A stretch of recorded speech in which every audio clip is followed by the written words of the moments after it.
বকরের এখন যদি বলেন লা আরিফুহু আমি চিনি নাই বেটারে, তো আবু বকরের সিদ্দিক কাটা যায়, মিথ্যাবাদী হয়।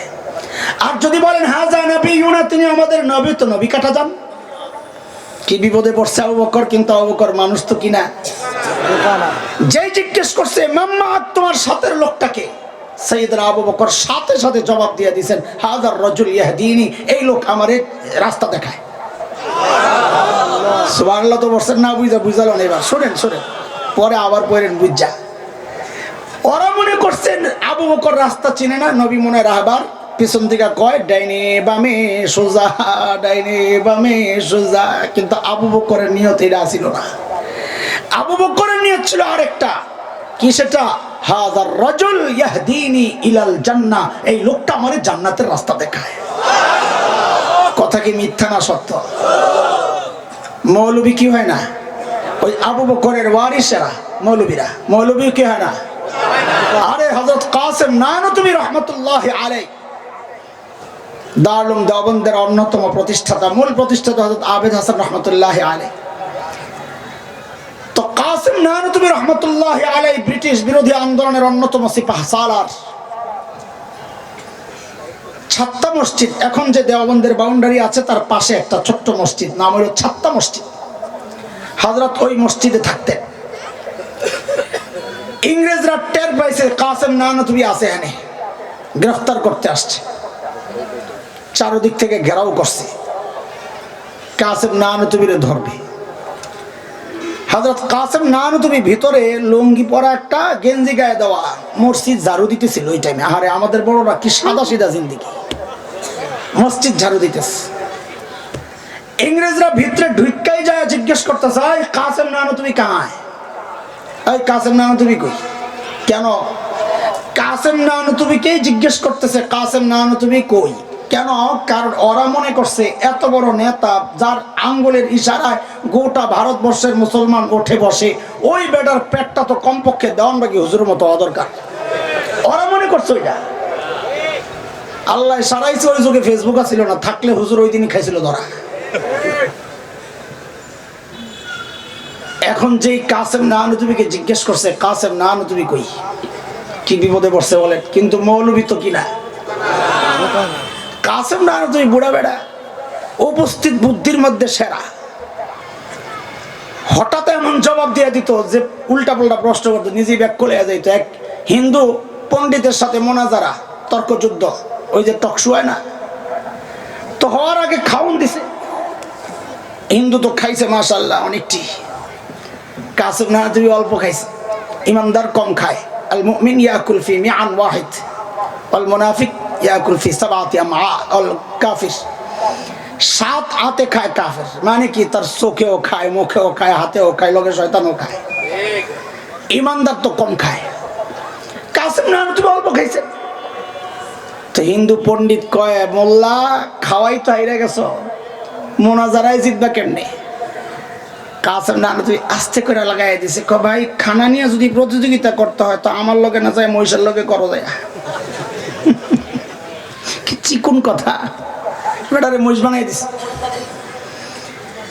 যে জিজ্ঞেস করছে কাসেম নানতুবি কাহায়, কাসেম নানতুবি কই, হযরত কাসেম নানতুবি কি চালাক, সুবহানাল্লাহ। যেখানে দাঁড়ায় ছিলেন ওখান থেকে সইরা এদিকে আইছেন। খেয়াল করে, আগের জায়গাটা ফাঁকা হয়েছে না, এমন একটা ভাব লইছেন যে কথাটা বুঝতে একটু দেরি হয়েছে। হ্যাঁ क्या बात, কাসেম নানতুবি, ও আচ্ছা ও তো আবি यहाँ थे, একটু আগে এখানে ছিল। তো কথা তো মিথ্যা না, একটু আগে তো এখানে ছিল, এখন তো সইরা এখানে আইছে।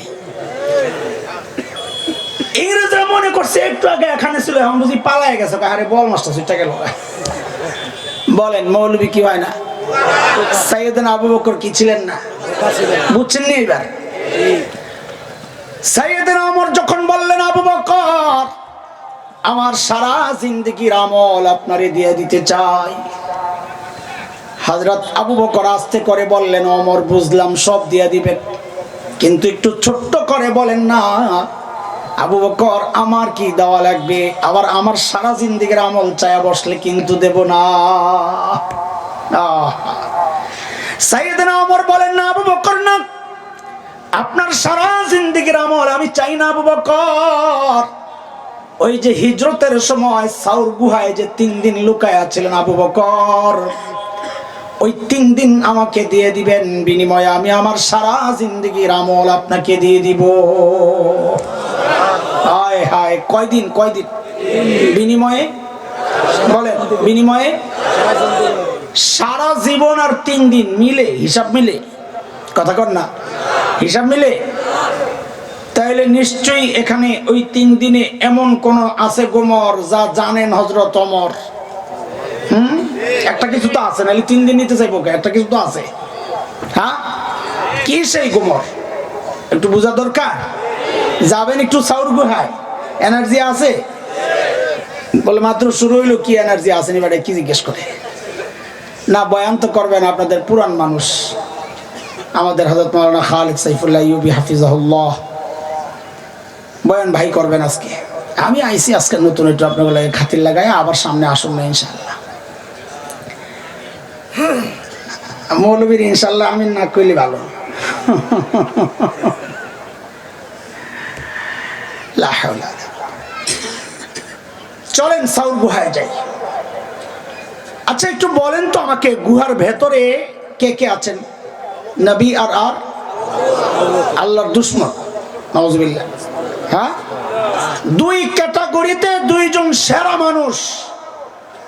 নবীদের মধ্যে সর্বশ্রেষ্ঠ নবী ইমামুল আম্বিয়া সাইয়্যিদুল আম্বিয়া সাল্লাল্লাহু আলাইহি ওয়াসাল্লাম। হযরত আদম আলাইহিস সালাম থেকে কিয়ামত পর্যন্ত নবী ছাড়া যত মানুষ দুনিয়ায় আসবে সবার মধ্যে সর্বশ্রেষ্ঠ মানুষ আবু বকর রাদিয়াল্লাহু আনহু। 2 ক্যাটাগরির 2 জন সেরা মানুষ গুহার ভেতরে। আল্লাহ তাআলা যদি চাইতেন গুহার মুখটাকে পাথর দিয়ে প্যাকেট করে এমন ভাবে রাখতেন যেন বুঝাই না যায় এখানে একটা গুহা আছে, তারপরে ভেতরটারে জান্নাতের টুকরা বানায় দিতে পারতেন কি পারতেন? পারতেন? আল্লাহ তা করেছিলেন? করেন নাই। না কইরা গুহার মুখের মধ্যে জানি কে কে বাসা বানাইছে, জানি মাকড়সার, কবুতর, এই তো লাগছে পেস। এখন তো আরেক কথার জবাব দেওয়া লাগবে, যদি সঠিক উত্তর দিতে পারেন আমগো খুচরু বাইরে কম পুরস্কার দিতে। কোন তো কবুতর ডিম পারছিল কয়টা? 4টা, মাশাআল্লাহ। একটাও না। বাঞ্জা কবুতর আছিল মিয়া, আল্লাহ বাড়াইছে আন্দাজি কথা কোন। হ্যাঁ, আর আসেনি কোনো মতামত?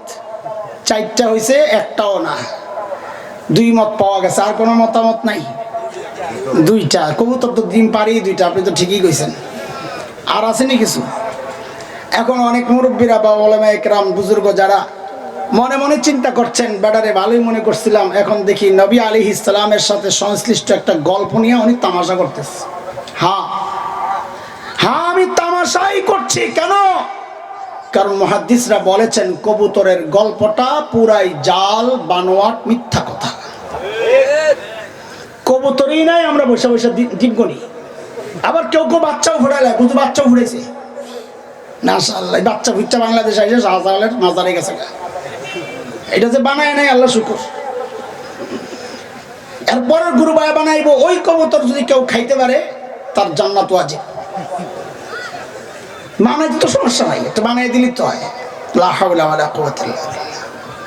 তবে মাকড়সার জালের ব্যাপারটা আছে, সেটাও দুর্বল। কিন্তু যেহেতু গল্প বলছি, কারো মর্যাদা বলার ক্ষেত্রে, কোন আমলের ফজিলত বলার ক্ষেত্রে দুর্বল বর্ণনা আনা যায় যদি এর বিপরীতে কোনো সহি বর্ণনা না থাকে। সেই হিসাবে বলছি। আচ্ছা, মাকড়সার জাল দিয়ে আল্লাহ নিরাপত্তা ব্যবস্থা করেছেন, কারণ কি? কারণ মাকড়সার জাল ছিল এত শক্তিশালী, শক্ত, যে কাফেররা ছেদ করে ছিন্ন করে ভেতরে ঢুকতে পারতো না। কথা বলে, মাকড়সার জাল কি এত শক্ত না দুর্বল? কত দুর্বল? অনেক কত। কোরআনের কথা সূরা আনকাবুতে আসছে, মাকড়সার নামে একটা সূরা আছে। আল্লাহ কি বলেন? ওয়া ইন্না আওহানাল বুয়ুতি লাবাইতুল আনকাবুত। জগতের সবচাইতে দুর্বল ঘরের নাম হচ্ছে মাকড়সার ঘর। তাইলে আল্লাহ এই দুর্বল ঘর দিয়া নবী আর আবু বকরের নিরাপত্তার ব্যবস্থা কেন করলেন? প্রশ্ন জাগে কি জাগে না? দোস্ত ও যুবক খেয়াল করো, আল্লাহ দেখায় দিয়েছেন দুনিয়ার মানুষকে, ও দুনিয়ার মানুষ দেখো, আমি যদি আমার দিন বাঁচাতে চাই, আমার পারমাণবিক অস্ত্র লাগে না, আমার ট্যাঙ্ক কামান লাগে না, আমার সাবমেরিন যুদ্ধ বিমান লাগে না। আমি আমার দিন বাঁচাতে চাইলে মাকড়সার জাল দিয়েও বাঁচাই দিতে পারি। দরকার আবু বকরের ঈমান। কি দরকার? ঈমান দরকার। ওই রকম মুসলমান কোনদিন অস্ত্রের শক্তির কারণে জয়ী হয় নাই, মুসলমান কোনদিন অস্ত্রের দুর্বলতার কারণে পরাজিত হয় নাই। মুসলমান জয়ী হইলে ঈমানী শক্তির কারণে হয়েছে, মুসলমান পরাজিত হইলে শরীয়ত না মানার কারণে পরাজিত হয়েছে। কথা, যার রব আছে তার পরাজয় নাই, তার সাময়িক পরীক্ষা আছে। লিবিয়া যখন ইটালিয়ানরা দখল করে, একসময় ইউরোপিয়ানরা এসে আফ্রিকা আমাদের এই অঞ্চলগুলো ওদের দখলে রেখে ওরা কর্তৃত্ব চালাইতো, যেমন ব্রিটেন আসছিল এই অঞ্চলে, ব্রিটিশরা। তো শতাব্দীর অন্যতম শ্রেষ্ঠ বিপ্লবী বীর শেখ ওমর মুখতার রাহিমাহুল্লাহ, মোল্লা ওমর রাহিমাহুল্লাহ, তিনি যেমন একজন শতাব্দীর শ্রেষ্ঠ বিপ্লবী বীর, শেখ উসামা বিন লাদেন রাহিমাহুল্লাহ শতাব্দীর অন্যতম শ্রেষ্ঠ বিপ্লবী বীর, ঠিক শেখ ওমর মুখতার রাহিমা। ডরাইছেন না? ভাবে তো লাগতেছে মুখ চোখ চুকায় গেছে।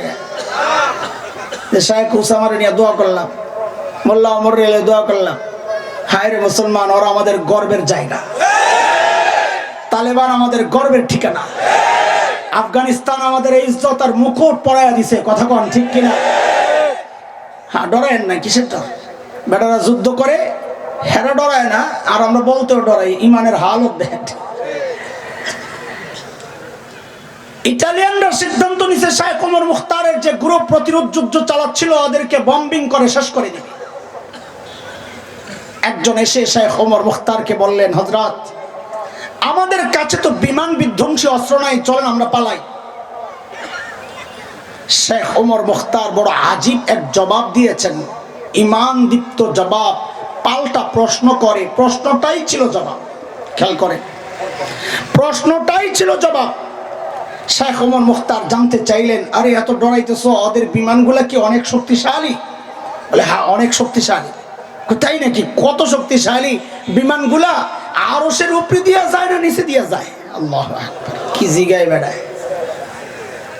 ওই লোক যিনি খবর নিয়ে আসছেন হাসতেছেন, বলে, সাহেব কি বলেন আপনি? কোথায় আরশ, কোথায় সাত আসমান, কোথায় মহাশূন্য, এর কত নিচে দিয়া বিমানগুলা যায়? থুরুমিয়া, তাইলে ডরাই আলাপ কি? বিমান যদি আরশের উপরে দিয়া যেত তাইলে আমি ভয় পেতাম। আমাকে রক্ষা করবেন যে আরশের মালিক। বম যদি আমার মালিকের মাথায় একটা পড়ে তো আমারে কে বাঁচাবেন? যদি নিচে দিয়েই যায় তো আমার কোনো টেনশন নাই। তিনি মূলত সূরা তাওবার শেষ আয়াতের তরজমা শোনাইছেন, যে আয়াতের মাধ্যমে আল্লাহ সুবহানাহু ওয়া তাআলা প্রিয় হাবিব সাল্লাল্লাহু আলাইহি ওয়াসাল্লামকে সান্ত্বনা দিয়েছিলেন এই বলে, ফাইন তাওয়াল্লাউ ফাকুল হাসবিয়াল্লাহ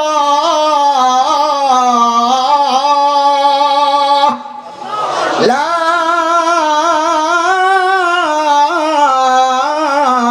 ইলাহা ইল্লাহু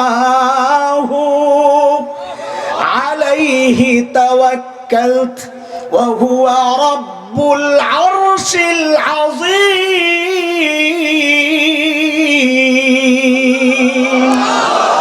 নবী, আপনি শোনায়া দেন, ওরা যদি আপনার সহযোগিতায় না আসে জানায়া দেন, দরকার নাই তোদের সহযোগিতা, আমার জন্য আমার আল্লাহ যথেষ্ট।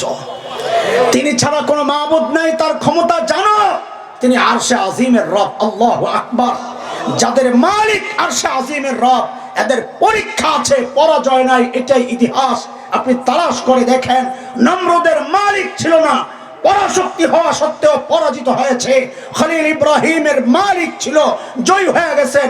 ফেরাউন পরাশক্তি, মালিক ছিল না, পরাজিত হয়েছে। নবী মুসা আলাইহিস সালামের মালিক ছিল, জয় হয়ে গেছেন। উতবা, শাইবা, আবু লাহাব, আবু জাহেলদের মালিক ছিল না, পরাজিত হয়েছে। বিলাল হাবশীদের মালিক ছিল, জিতে গেছেন। আরে সাম্প্রতিক কালে দেখেন না, তালেবানদের মালিক আছে বলে জিতে গেছে। আমেরিকা, নেটো মালিক না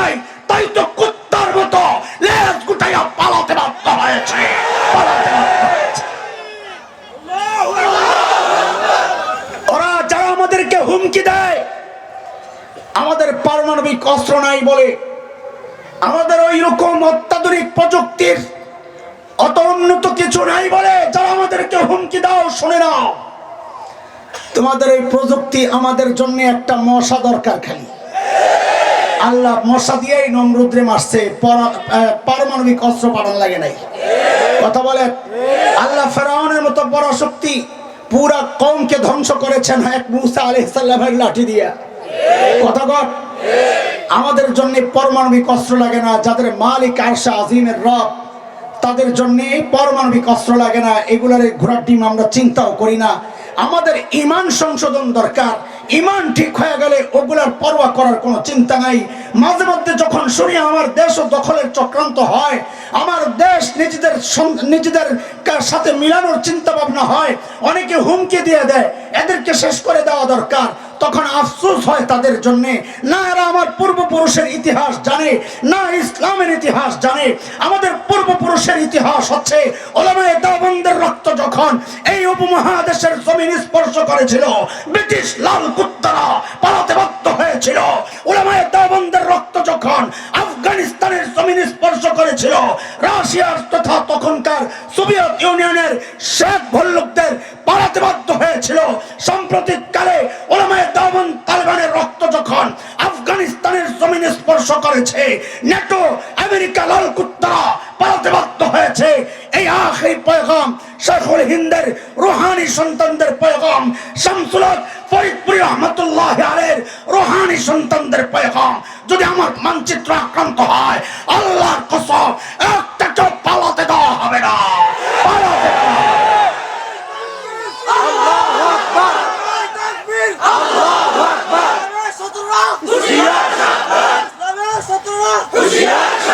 আল্লাহর হাবিব সাইয়েদনা আবু বকরের কোলে মাথা রেখে যখন ঘুমাচ্ছিলেন, ঘুম ভেঙে যায়, নবী তাকায় দেখেন আবু বকরের চেহারার মধ্যে চিন্তার ছাপ। নবী জিজ্ঞেস করেন, আবু বকর কেন আপনি এত চিন্তিত?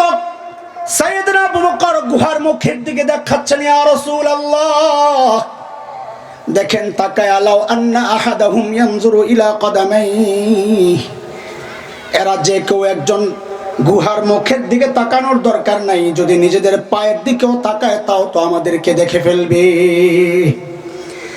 নবী সান্ত্বনা দিচ্ছেন, আবু বকর আপনি মনে করেছেন কি?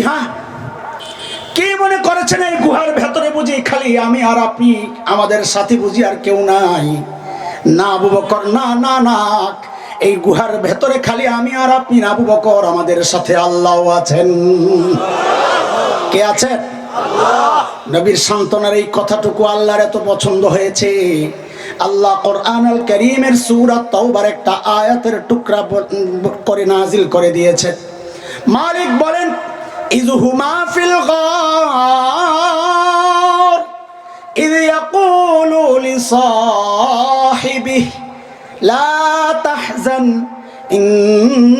ইন্নাল্লাহা মা'ানা। আল্লাহু আকবার। ওমর তো এই কথা শুই নাই, বুঝা গেছে আবু বকর গেছে চইলা ধরা ছোঁয়ার বাইরে, এই বেড়ারে আর ধরা যাবে না।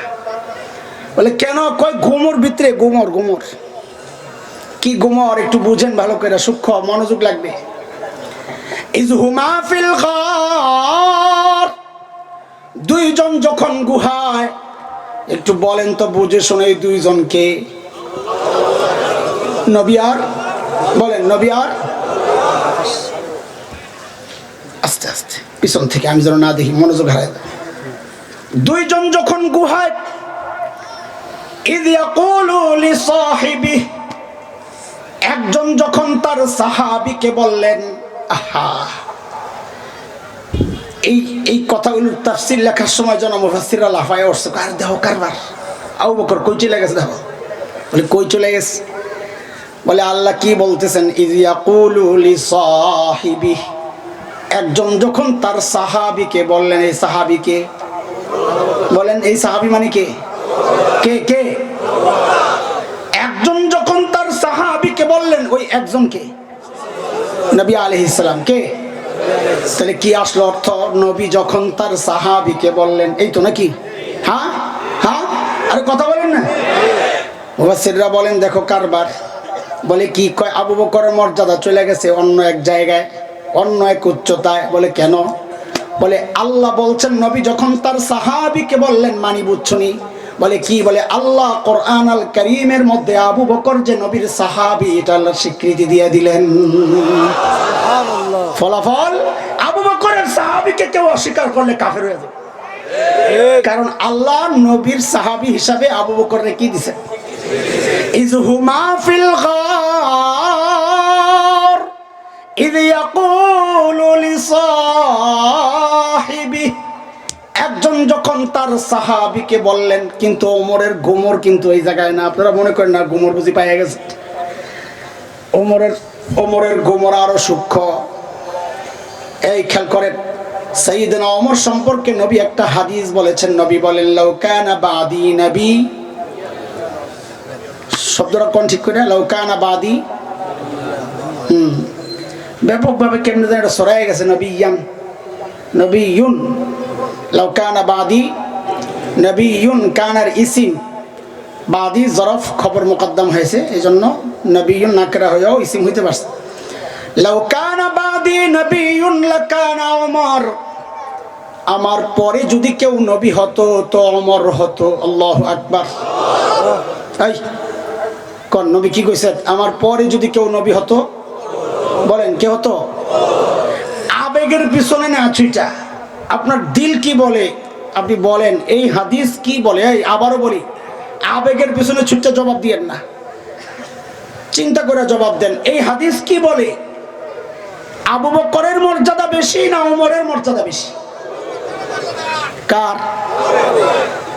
আবু বকর কে কয়? তাহলে হ্যাঁ আবেগের পিছনে ছুটছে। কার মর্যাদা বেশি? আরে আবু বকর, এই হাদিস বলে, এই হাদিস বলে। আমি তো জিজ্ঞেসই করছি এই হাদিস কি বলে মর্যাদা বেশি কার? কারণ আবু বকরের মর্যাদা বেশি হইল নবী কি বলতেন? যে আমার পরে যদি কেউ নবী হতো তো কে হতো?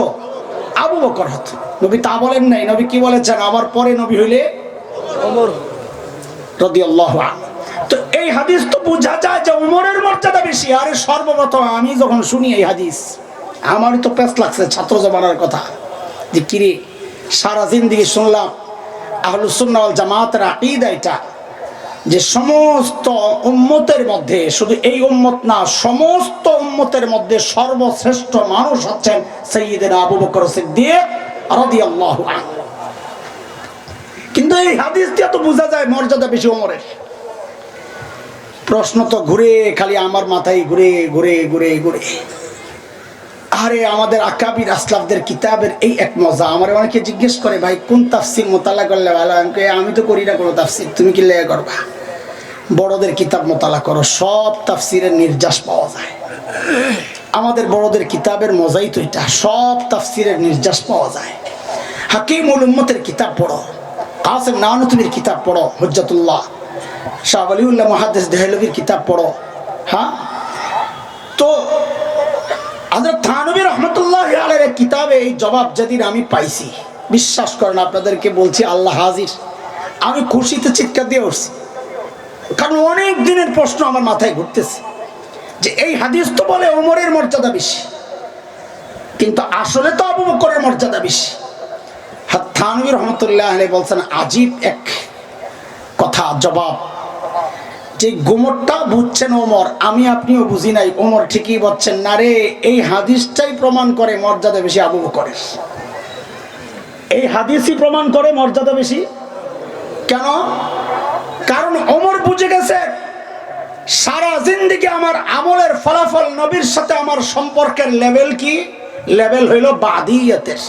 ওমর, আমার পরে যদি কেউ নবী হতো আপনি হতেন, মানি নবীর সাথে ওমরের সম্পর্কের লেভেল কি?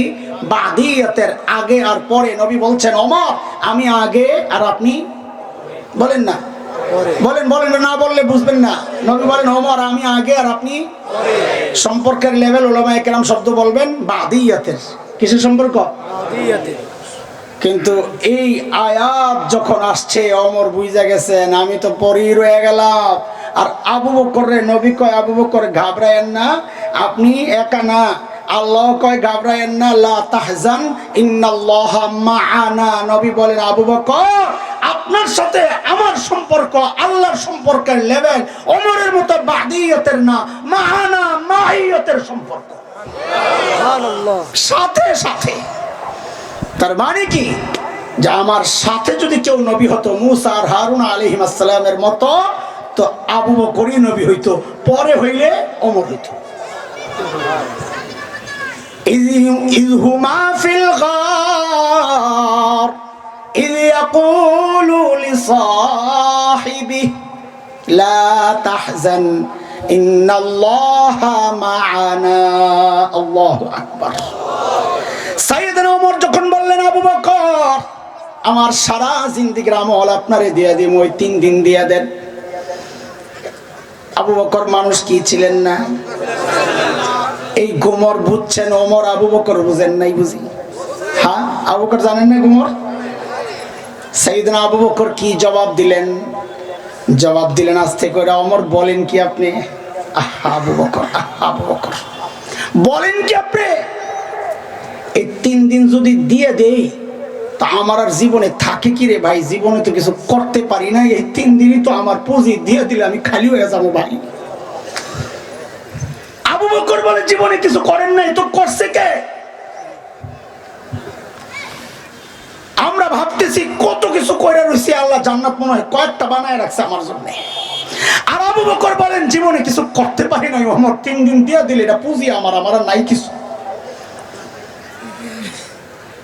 অথচ নবী আলাইহিস সালাম আবু বকর সম্পর্কে বলেছেন ইন্না আমান্নান নাস আলাইয়া বিসহবতিহি ওয়া মালিহি। আবু বকর আমার উপর সবচেয়ে বেশি দয়া করছেন তার সুহবত, তার সঙ্গ দিয়া, তার মাল দিয়া, তিনি হচ্ছেন আবু বকর, নবীর সবচেয়ে প্রিয় মানুষ। আম্মা জানের পর সাহাবী জিজ্ঞেস করছেন আপনার সবচেয়ে প্রিয় কে? নবী বলেন আয়েশা। বলে মিনার রিজাল, ছেলেদের মধ্যে বলে আবুহা, আয়েশার বাবা আবু বকর সবচেয়ে প্রিয়। হিজরতের রাত নবী আলাইহিস সালাম যায় দরজায় খালি টোকা দিছে, সাথে সাথে দরজাটা খুলে গেছে। নবী আলাইহিস সালাম অবাক হয়ে গেছেন, আবু বকর আপনি ঘুমান নাই? সাইয়েদনা আবু বকর জবাব দিচ্ছেন ইয়া রাসূলুল্লাহ, ওই যে 6 মাস আগে একটা ইশারা দিছিলেন আল্লাহর হুকুম হইলে বের হয়ে যাবেন, আমারও সাথে রাখবেন, একটা ইশারা কইছিলেন। ওগো আল্লাহর হাবিব, সেই দিন থেকে আজ পর্যন্ত এই দরজাটারে বালিশ বানায় দাঁড়ায় দাঁড়ায় ঘুমাচ্ছি। সেই আবু বকর বলতেছেন আমার তো নাই বুঝি। হ্যাঁ, তবুকের যুদ্ধ নবী আলাইহিস সালামের জীবনের শেষ যুদ্ধ, কঠিন যুদ্ধ, যাকে গজওয়াতুল উসরাও বলা হয়। কঠিন যুদ্ধ, কঠিন গরম, লম্বা সফর, মরুভূমির সফর, শত্রুও বড়। সেই দামেস্কের দিকে, সিরিয়ার দিকে রোমানদের বিরুদ্ধে যুদ্ধ। চাঁদা দরকার, টাকা পয়সা দরকার কিছু। নবী আলাইহিস সালাম বলেন কার কাছে কি আছে নিয়ে আসো। হযরত ওসমান নিয়ে আসছেন 300 ওট ভৈরা মাল সামান সহ। ওমর চিন্তা করছেন আজকে আবু বকরকে হারানোর একটা সুযোগ পাইছি, কারণ আবু বকরের তো এত কিছু নাই, দিব করতে। দৌড়ায়া ঘরে গেছে, যা ছিল সামান সব নামায়া 2 ভাগ করছে, অর্ধেক নিয়ে আসছেন নবী আলাইহিস সালামের কাছে। ইয়া রাসূলুল্লাহ আমার চাঁদা। নবী জিজ্ঞেস করলেন ওমর কি আনছে? বলেন আমার সাথে বলেন কি জিজ্ঞেস করছেন? সবাই বলেন, এটা মনে রাখেন নাহলে পরে মজা পাইবেন না। কি জিজ্ঞেস করছেন ওমর? হযরত ওমর বললেন ইয়া রাসূলুল্লাহ ঘরে যা ছিল অর্ধেক নিয়ে আসছি, অর্ধেক রেখে আসছি। এবার সাইয়েদনা আবু বকরের আসার পালা রাদিয়াল্লাহু আনহু। নবী আলাইহিস সালাম অপেক্ষা করছেন আবু বকর কি আনে দেখি। সাইয়েদনা ওমর অপেক্ষা করতেছেন, কিন্তু ওমরের অপেক্ষার ধরনটা আমি বলি আর কি এমন যে একটা ভাবলয়া বই রইছে, আজকে আইলি একটা স্লোগান লাগাইবো, জিতিল রে জিতিল, ওমর জিতিল। আহা, সাইয়েদনা ওমর আবু বকর আসতেছেন, হাতে ছোট্ট একটা পুটলা, অল্প কয়েকটা দিরহাম, এই দিনার স্বর্ণ মুদ্রা। কোন কোন বর্ণনায় আসছে 4000 স্বর্ণ মুদ্রা শেষ পুঁজি ছিল, ওইটা রিগাটি করে লইছে। তো এখানে আবার বলার সময় অনেকে আবু বকরকে চটগায় দেয়।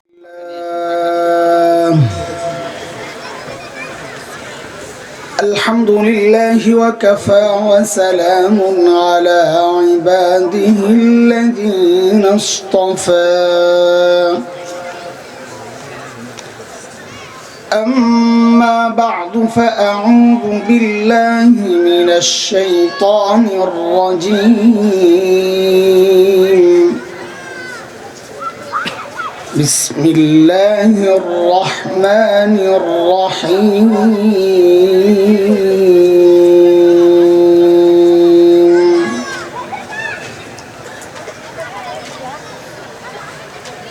يا أيها الذين آمنوا اتقوا الله ولتنظر نفس ما قدمت لغد ولتنظر نفس ما قدمت لغد واتقوا الله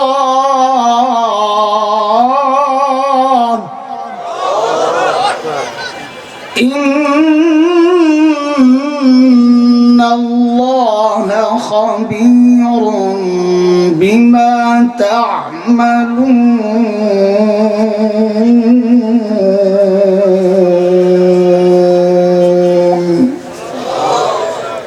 آمنت بالله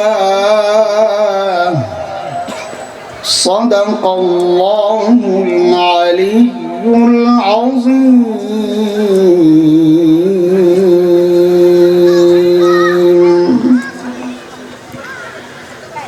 মদিনাতুল উলুম নীলামাঠ মাদ্রাসা কর্তৃক আয়োজিত 25তম বার্ষিক ওয়াজ মাহফিলের এই মুহূর্তের সম্মানিত সভাপতি, অতিথিবৃন্দ, হযরত উলামায়ে কেরাম, মুরব্বিয়ানে আযম, দূর দূরান্ত থেকে আগত ইসলাম প্রিয় সুধী সমাজ, প্রিয় ছাত্র ভাইয়েরা, যুবক বন্ধুরা, পর্দার আড়ালের মা ও বোন, আল্লাহ সুবহানাহু ওয়া তাআলার অশেষ মেহেরবানি যে মহান মালিক লাখো কোটি মানুষ থেকে বাছাই করে দ্বীনি এই মজলিসে আমাকে আপনাকে দ্বীনের কিছু কথা বলা ও শোনার জন্য একত্রিত করেছেন। নিঃসন্দেহে বলা যায় এটা মালিকের অনেক বড় দয়া আর করুণা। কুরআনুল কারীমের মধ্যে আসছে, মালিক বলেন দিন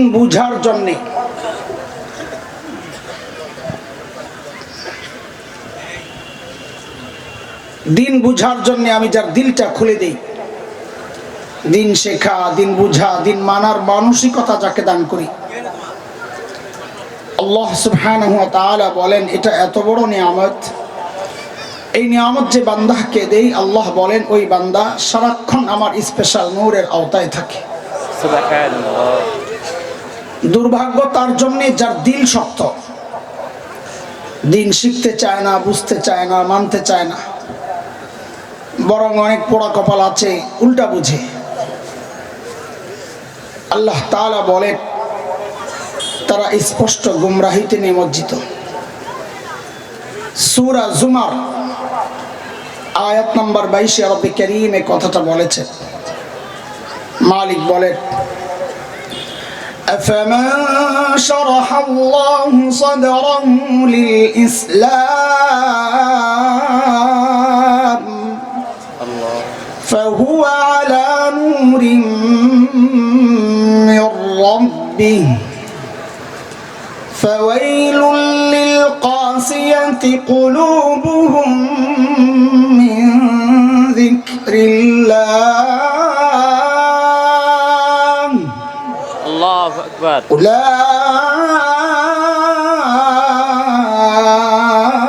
أولئك في ضلال مبين الله এই আয়াতের মধ্যে রব্বে কারীম এই কথাগুলো বলেছেন। মুহতারাম হাজরিন, যে মহান মালিক এই নিয়ামতে আমাদেরকে ধন্য করলেন, ওই মালিকের শুকরিয়া আদায় করি জবান খুলে, প্রাণ খুলে। কালিমাতুশ শুকর উচ্চারণ করি, আলহামদুলিল্লাহ।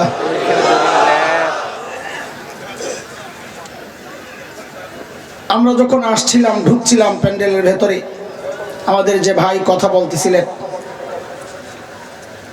তার ওই এক কথার উপর থেকে ভিত্তি করেই একটা আয়াত আমি পড়েছি। আখিরাতের জন্য কিছু প্রস্তুতি, কিছু আমল, এই বিষয়ে তিনি দু চারটা কথা বলতেছিলেন আপনাদের সামনে। আমি যে আয়াতটা পড়েছি ওই আয়াত আল্লাহ একই কথা বলেছেন। সূরা হাশর 18 নম্বর আয়াত, যে আয়াতে আল্লাহ সুবহানাহু ওয়া তাআলা আমাকে আপনাকে বড় মায়া করে একটা ডাক দিয়েছেন, ইয়া আইয়ুহাল্লাযীনা আমানু, ও ঈমানদারেরা। এই ডাকটা মালিকের বড় মায়ার ডাক। কুরআন আল কারীমের মধ্যে আল্লাহ ঈমানদারকে দুই ভাবে ডেকেছেন। কোথাও ইয়া আইয়ুহান নাস, ইয়া আইয়ুহাল ইনসান, ও মানুষ। কোথাও ডেকেছেন ইয়া আইয়ুহাল্লাযীনা আমানু, ও ঈমানদারেরা। হযরত মুফতি শফি রহমাতুল্লাহি আলাইহি বলেন, এই দুই ডাকের মধ্যে অনেক পার্থক্য। কি পার্থক্য? তা হযরত বলেন, আমরা আমাদের সন্তানকে ডাকার ক্ষেত্রেও এই পার্থক্যটা করি। যেমন কথার কথা, কখনো আমরা সন্তানকে নাম ধরে ডেকে বলি, আয় আব্দুল্লাহ,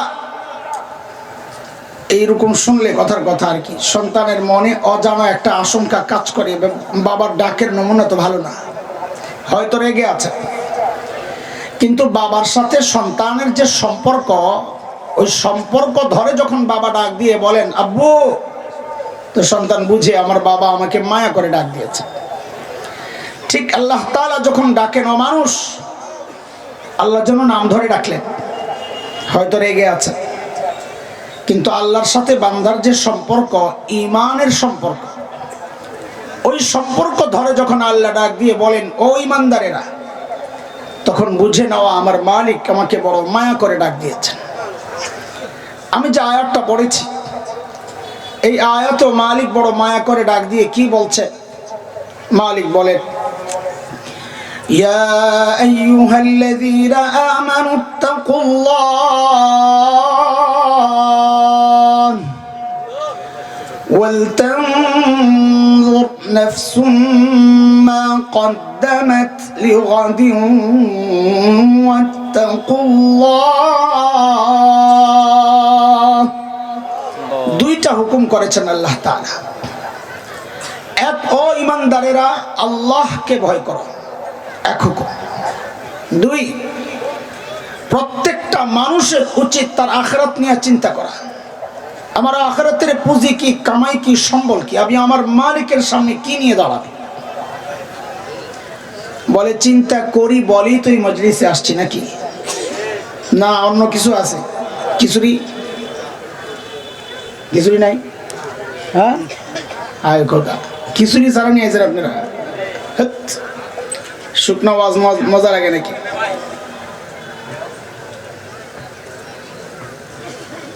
খিচুড়ির আওয়াজ টাওয়াজ পাইলে আমি অন্তত আমার ব্যক্তিগত কথা বলি আর কি, আমার বয়ানের মানে মুড নষ্ট হয়ে যায়। মানে একটা সন্দেহের মধ্যে থাকি, যা দেখতেছি মানুষ খিচুড়ির কাস্টমার না ওয়াজের কাস্টমার আল্লাহ জানে। আর যখন শুনি যে না খিচুড়ি মুচুড়ি নাই, তো বুঝি যে না, যারা আছে আলহামদুলিল্লাহ কিছু কথা শোনার জন্য আসছে, তখন কথাটা দিল থেকে আসে। আর নাইলে খিচুড়ি মার্কা কথা বাইরে। আল্লাহ তাআলা বলেন প্রত্যেকটা মানুষের আখিরাতের চিন্তা করা উচিত, আমার পুঁজি কি, কামাই কি, সম্বল কি। শুধু শ্রোতারা চিন্তা করবে বক্তাবাদ না, শুধু মুসল্লি চিন্তা করবে ইমামবাদ, শুধু মুরিদরা চিন্তা করবে পীর সাহেববাদ। আল্লাহ বলেন না, ওয়াল তানজুর নাফসুম মা কদ্দামাত লিগাদ। প্রত্যেকটা মানুষের উচিত আখিরাত নিয়ে চিন্তা করা, আমি কি নিয়ে দাঁড়াবো আমার মালিকের সামনে। বলে আখিরাতের চিন্তাই তো আসছে এখানে, আখিরাতের প্রস্তুতি হিসাবেই তো আসছি, পুঁজি বাড়ানোর জন্যই তো আসছি। কিন্তু দোস্ত, আমাদের পুঁজি যেমন হওয়া দরকার, যতটুকু হওয়া দরকার, ঠিক তেমন হচ্ছে কিনা, ততটুকু হচ্ছে কিনা। না ঘাটতি আছে, ত্রুটি আছে, বিচ্যুতি আছে, কমতি আছে, বুঝবো কেমনি? বুঝার উপায় কি? তো আল্লাহ তাআলা আমাদের উপর একটা দয়া করছে। কি দয়া? আমাদের সামনে মডেল নমুনা রাখছেন, নমুনা হযরতে সাহাবায়ে কেরাম রিদওয়ানুল্লাহি আলাইহিম আজমাইনদেরকে, যে তুমি তোমার ঈমানকে সাহাবীদের ঈমানের সাথে মিলায়া দেখো, যদি মিলে তো বোঝা যাবে তোমার ঈমান ঠিক আছে, আর যদি না মিলে তো বুঝবা ভেজাল আছে, ঠিক করে না। কথা কার? একটু কথাবার্তা বলা লাগবে আপনাদের। কথা কার? আল্লাহ বলছে فَإِنْ آمَنُوا بِمِثْلِ مَا آمَنْتُمْ بِهِ فَقَدِ اهْتَدَوْا وَإِنْ تَوَلَّوْا فَإِنَّمَا هُمْ فِي شِقَاقٍ।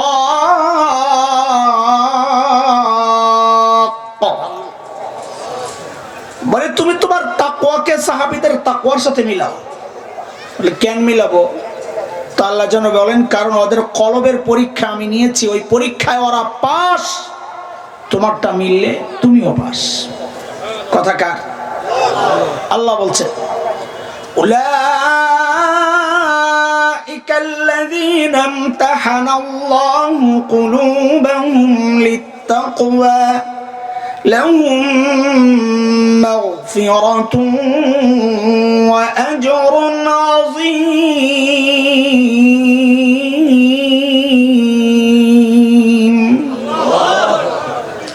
বলে আল্লাহ যদি মিলে যায় তো কি দিবেন? যদি মিলে যায় তো কি দিবেন? তো আল্লাহ বলছেন যেন সূরা তাওবা আয়াত 100, বান্দা যদি মিলে যায়, সাহাবীদেরকে যেমন 2 পুরস্কার দিছি, এক পুরস্কার স্বীকৃতির পুরস্কার, আর একটা হলো নিয়ামতের পুরস্কার। স্বীকৃতির পুরস্কার হচ্ছে ওদেরকে আমি জানাই দিছি আমি ওদের উপর রাজি, তোর আমল মিললে আমি তোর উপরও রাজি হয়ে যাব।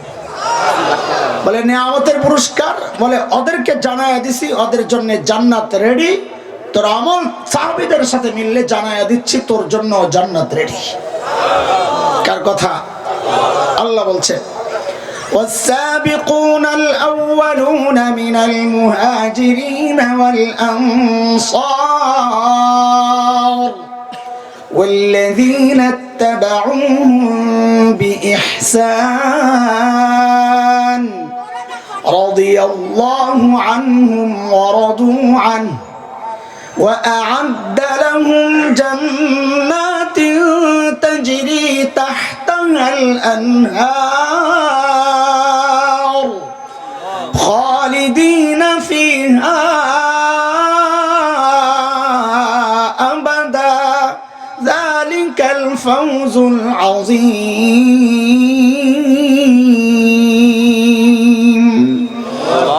তো বলেন আমল কাদের সাথে মিলাইতে হবে?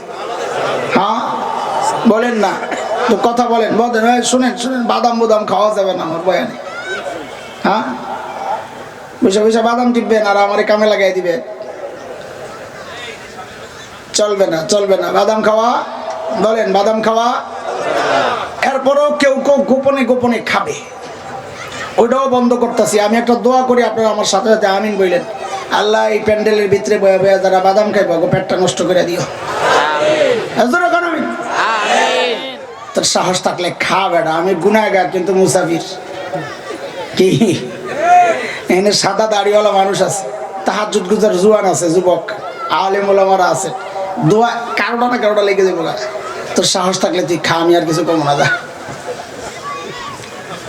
বহু বইলা দেখছি কাম হয় না, এই দোয়াটা দেখছি খুব কাজ, লগে লগে পকেটে লয়ে যায়। পাবলিক বদ্ধরে বড় ডরা, এমনি মজাক করছি। আল্লাহ তাআলা সবাইকে সুস্থতার সাথে রাখেন। মনে করেন না বদ্ধ ওটাই লইছি, আবার পকেটে হাত দিয়ে বাইর করেন না, আবার ঢুকায় রাখেন। তো বলেন আমাদের আমল কাদের সাথে মিলাইতে হবে? কিন্তু দোস্ত আমল সাহাবীদের সাথে মিলবে না, এটা কিভাবে সম্ভব? আরে আমি আপনি যে মুত্তাকি, বউ তো সাক্ষী দেয় না, আর সাহাবী যে মুত্তাকি আল্লাহ সাক্ষী দিছে, মিলবে কোত্থেকে? আমি আপনি সেজদা করি ওস্তাদ থেকে শিখা, বাপ মা থেকে শিখা, সাহাবী সেজদা দিয়েছেন নবী আলাইহিস সালামকে দেখা দেখা। নবী সাল্লাল্লাহু আলাইহি সাল্লাম বলেন না, এত কৃপণ কেন আপনারা? বলেন জোরে কর সাল্লাল্লাহু আলাইহি সাল্লাম। নবী আলাইহিস সালামের নাম উচ্চারিত হয়, সাল্লাল্লাহু পড়ে না মানুষ। কিয়ামের বিরোধিতা করতে করতে করতে করতে সাল্লাল্লাহু লাফায় লাফায় দুরূদ পড়ার বিরোধিতা করতে করতে এখন আমাদের অবস্থা হয়েছে আমরা দুরূদ পড়াই ছেড়ে দিছি। বাড়াবাড়ি যেমন খারাপ, ছাড়াছাড়িও তো খারাপ। সিরাতে মুস্তাকিম যে চান আল্লাহর কাছে, আল্লাহ সহজ সরল রাস্তা দেখাও, সিরাতে মুস্তাকিম দেখাও, সেই সিরাতে মুস্তাকিম কাকে বলে? মা বাইনাল ইফরাত ওয়াত তাফরিত, মানে মা বাইনাল বাড়াবাড়ি ওয়াল ছাড়াছাড়ি। বাড়াবাড়ি আর ছাড়াছাড়ির মাঝখানের নামই সিরাতে মুস্তাকিম। দুরূদ আন্দাজি বান্দাজি পড়া, বিভিন্ন কাইফিয়ত সৃষ্টি করা, লাফায়া লাফায়া নাইচা গাইসা, ওইটা যেমন খারাপ, ছেড়ে দেওয়াও খারাপ। বলেন আল্লাহুম্মা সাল্লি আলা সাইয়্যিদিনা মুহাম্মদ ওয়া আলা আলিহি ওয়া সাহবিহি ওয়া সাল্লিম। দুরূদ শোনার সাথে সাথেই, নবী আলাইহিস সালামের নাম শোনার সাথে সাথেই আমরা দুরূদ পড়ব ইনশাআল্লাহ। আমার একটা ঝামেলা লেগে যায়, অনেকে হয়তো নাখোশও হয় আমার উপর, জানি না, ওই গজল বলতে লইলেই আটকাইতে থাকি। নাতে রাসূল সাল্লাল্লাহু আলাইহি সাল্লাম পাঠ করে, মানো না? নবী আলাইহিস সালামের নাম শুরু থেকে শেষ পর্যন্ত বলতেই থাকে। একবারের জন্য দুরূদ যে নাত পড়ে তিনিও পড়েন না, যারা শুনছে তারাও পড়ে না। কেন? মাসালা এমন আছে নাকি ওলামায়ে কেরাম আছে এখানে যে নাতের মধ্যে নবীর নাম উচ্চারণ করলে দুরূদ পড়া লাগে না, এমন কোনো মাসালা আছে নাকি? কি শুরু হইলো বলেন? ধরে দেয় তাও শুনে না, হ্যাঁ নাতের ইয়ে নষ্ট হয়ে যাবো, ভাব নষ্ট হয়ে যাবে। আহা আহা মুসলমান, সেদিন একটারে ধরছি, আফসোস করে বলতেছে, আহা আমার সালাম যদি কেউ পৌঁছায় দিত নবী পাকের রওজায়, আমাকে জালেম, নবী পাকের রওজায় সালাম পৌঁছায় দিব, ওই আফসোস করতেছিস তুই? জায়গায় তোর উপর দুরূদ পড়া ওয়াজিব, নবী পাক বলার সাথে সাথেই তো ওর উপর দুরূদ পড়া ওয়াজিব। জায়গার ওয়াজিব দুরূদ পড়স না, আর নফল দুরূদ তোরে পৌঁছায় দিয়ে তুই আফসোস করতেছিস। কে বুঝাবে এগুলা? বুঝাইলে তো আছে না আমগো ফেসবুক শরীফ, হ্যাঁ আমল নামা শুরু হয়ে যাবো গুনার, বাস চলো চলতে থাকো। আল্লাহ হেফাজত করেন। বলেন সবাই সাল্লাল্লাহু আলাইহি ওয়াসাল্লাম। সাহাবায়ে কেরামের সাথে আমাদের আমল হুবহু মিলবে না, মিলবে কোত্থেকে? ওই পারফেক্ট আমল আমি কেমনে করব? নবী আলাইহিস সালাম যাদেরকে শিখাইছেন, নবীকে দেখে দেখে যারা আমল করেছেন, তাদের সাথে আমার আমল কেমনে মিলবে? তাইলে কি বললেন এতক্ষণ? বলার উদ্দেশ্য হচ্ছে, আমাদের বড়রা বলেন যে আমল হুবহু সাহাবীর মতো তোমারটা হবে না। ওই তাকওয়া, ওই ইখলাস কোত্থেকে আসবে? বলে করণীয় কি? বলে করণীয় হচ্ছে কাছাকাছি পৌঁছার চেষ্টা করা। বড়দের একটা কথা শোনার অক্ষরে লিখে রাখার মতো। আমাদের বড়রা বলে যে দুনিয়ার জিন্দেগিতে সাহাবীদের যত কাছাকাছি পৌঁছতে পারবা, মনে রেখো হাসরেও সাহাবীর তত কাছাকাছি হতে পারবা। দুনিয়ার জিন্দেগিতে যত দূরত্ব, হাসরেও তত দূরে। সাহাবীদের থেকে দূরে থাইকা জান্নাতে যাওয়া কঠিন হয়ে যাবে। বুঝে আসছে না কথা? তো বলেন আমল মিলাবো কাদের সাথে? বলেন সবাই। চেষ্টা করবো ইনশাআল্লাহ। না হুবহু তো হবে না, চেষ্টা করবো কাছাকাছি পৌঁছার জন্য। তো চলেন সাহাবায়ে কেরাম আখিরাতের প্রস্তুতি কিভাবে নিছেন, সাহাবায়ে কেরামের প্রস্তুতির ধরন কেমন ছিল? আহা, নবী আলাইহিস সালাতু ওয়াস সালাম সাহাবায়ে কেরামের মধ্যে মৌলিক যে পরিবর্তনগুলো আনতে পেরেছিলেন, মৌলিক পরিবর্তন, এর মধ্যে অন্যতম এক মৌলিক পরিবর্তন ছিল সমস্ত সাহাবীর দিল আর দিমাগ আল্লাহর নবী দুনিয়া থেকে আখিরাতমুখী বানায় দিয়েছিলেন। বলে তারা দুনিয়ার কাজ করেন নাই? করছে, করছে, আখিরাতের কাজও করছে। তো আমরাও তো আখিরাতের কাজ করি, দুনিয়ার কাজও করি। বলে ফরক আছে। কি ফরক? পার্থক্য কি? বলে পার্থক্য হচ্ছে এখনকার বাচ্চাদের সাথে আমাদের যেই পার্থক্য, আমরা ছোটবেলায় খেলাধুলা করছি, লেখাপড়া করছি, খেলাধুলাও করছি একটু একটু। এই খেলছেন না? আরে জোরে কর, আমার শরম লাগতেছে। আমি খেলছি, চুপচাপ বয়ে রয়েছেন, মিয়া বুজুর্গ সাজেন। খেলছে? হ্যাঁ, তো কর না কেন? ছোটবেলায় খেলছি। কি সাহাবায়ে কেরাম আর আমাদের সাথে পার্থক্যের মূল পয়েন্টটা বুঝেন। এখনকার বাচ্চারাও খেলাধুলা করে, লেখাপড়াও করে, আমরাও খেলাধুলা করছি, লেখাপড়াও করছি। পার্থক্য কোথায়? পার্থক্য হচ্ছে আমরা করেছি লেখাপড়া, ওই মাঝে মাঝে ফাঁকটাক পাইলে খেলছি। আর এখনকার বাচ্চারা চায় সারাদিন খেলবে, ফাঁক পাইলে পড়বে। ঠিক সাহাবায়ে কেরামের সাথে আমাদের মৌলিক পার্থক্যের পয়েন্ট ছিল এটা। সাহাবায়ে কেরামও দুনিয়ার কাজ করেছেন, আখিরাতের কাজও করেছেন। আমরাও দুনিয়ার কাজ করি, আখিরাতের কাজও করছি। পার্থক্য কোথায়?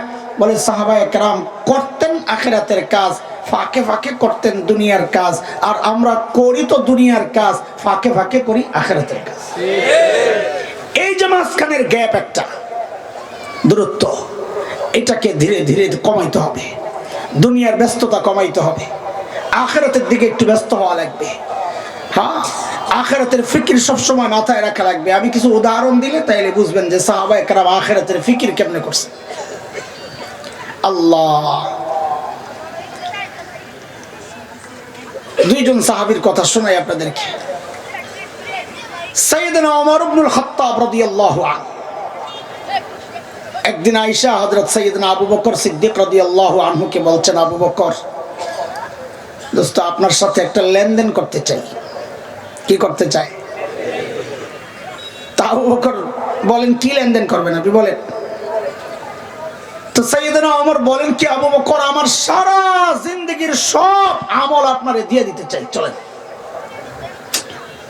আবু বকর বলছেন ভালো চিন্তা, কি রে ওমর এত ভালো মানুষ, সারা জিন্দেগি আমার সাথে আমল নিয়ে করলো প্রতিযোগিতা, এখন বলে সব দিয়ে দিব। না রে, এখানে কোনো গোমরাস। সাইয়েদনা আবু বকর মানুষ সরল সোজা ছিলেন, কিন্তু বোকা তো না। কথা কর, বোকার সরল সরল পার্থক্য বুঝেননি? চালাক আর বাটপারের যে পার্থক্য, বোকা আর সরল সোজার সেই পার্থক্য। চালাক এক জিনিস, বাটপার আর এক জিনিস। শয়তান চালাক না বাটপার? খালি বাটপার না, ওরে বাটপার।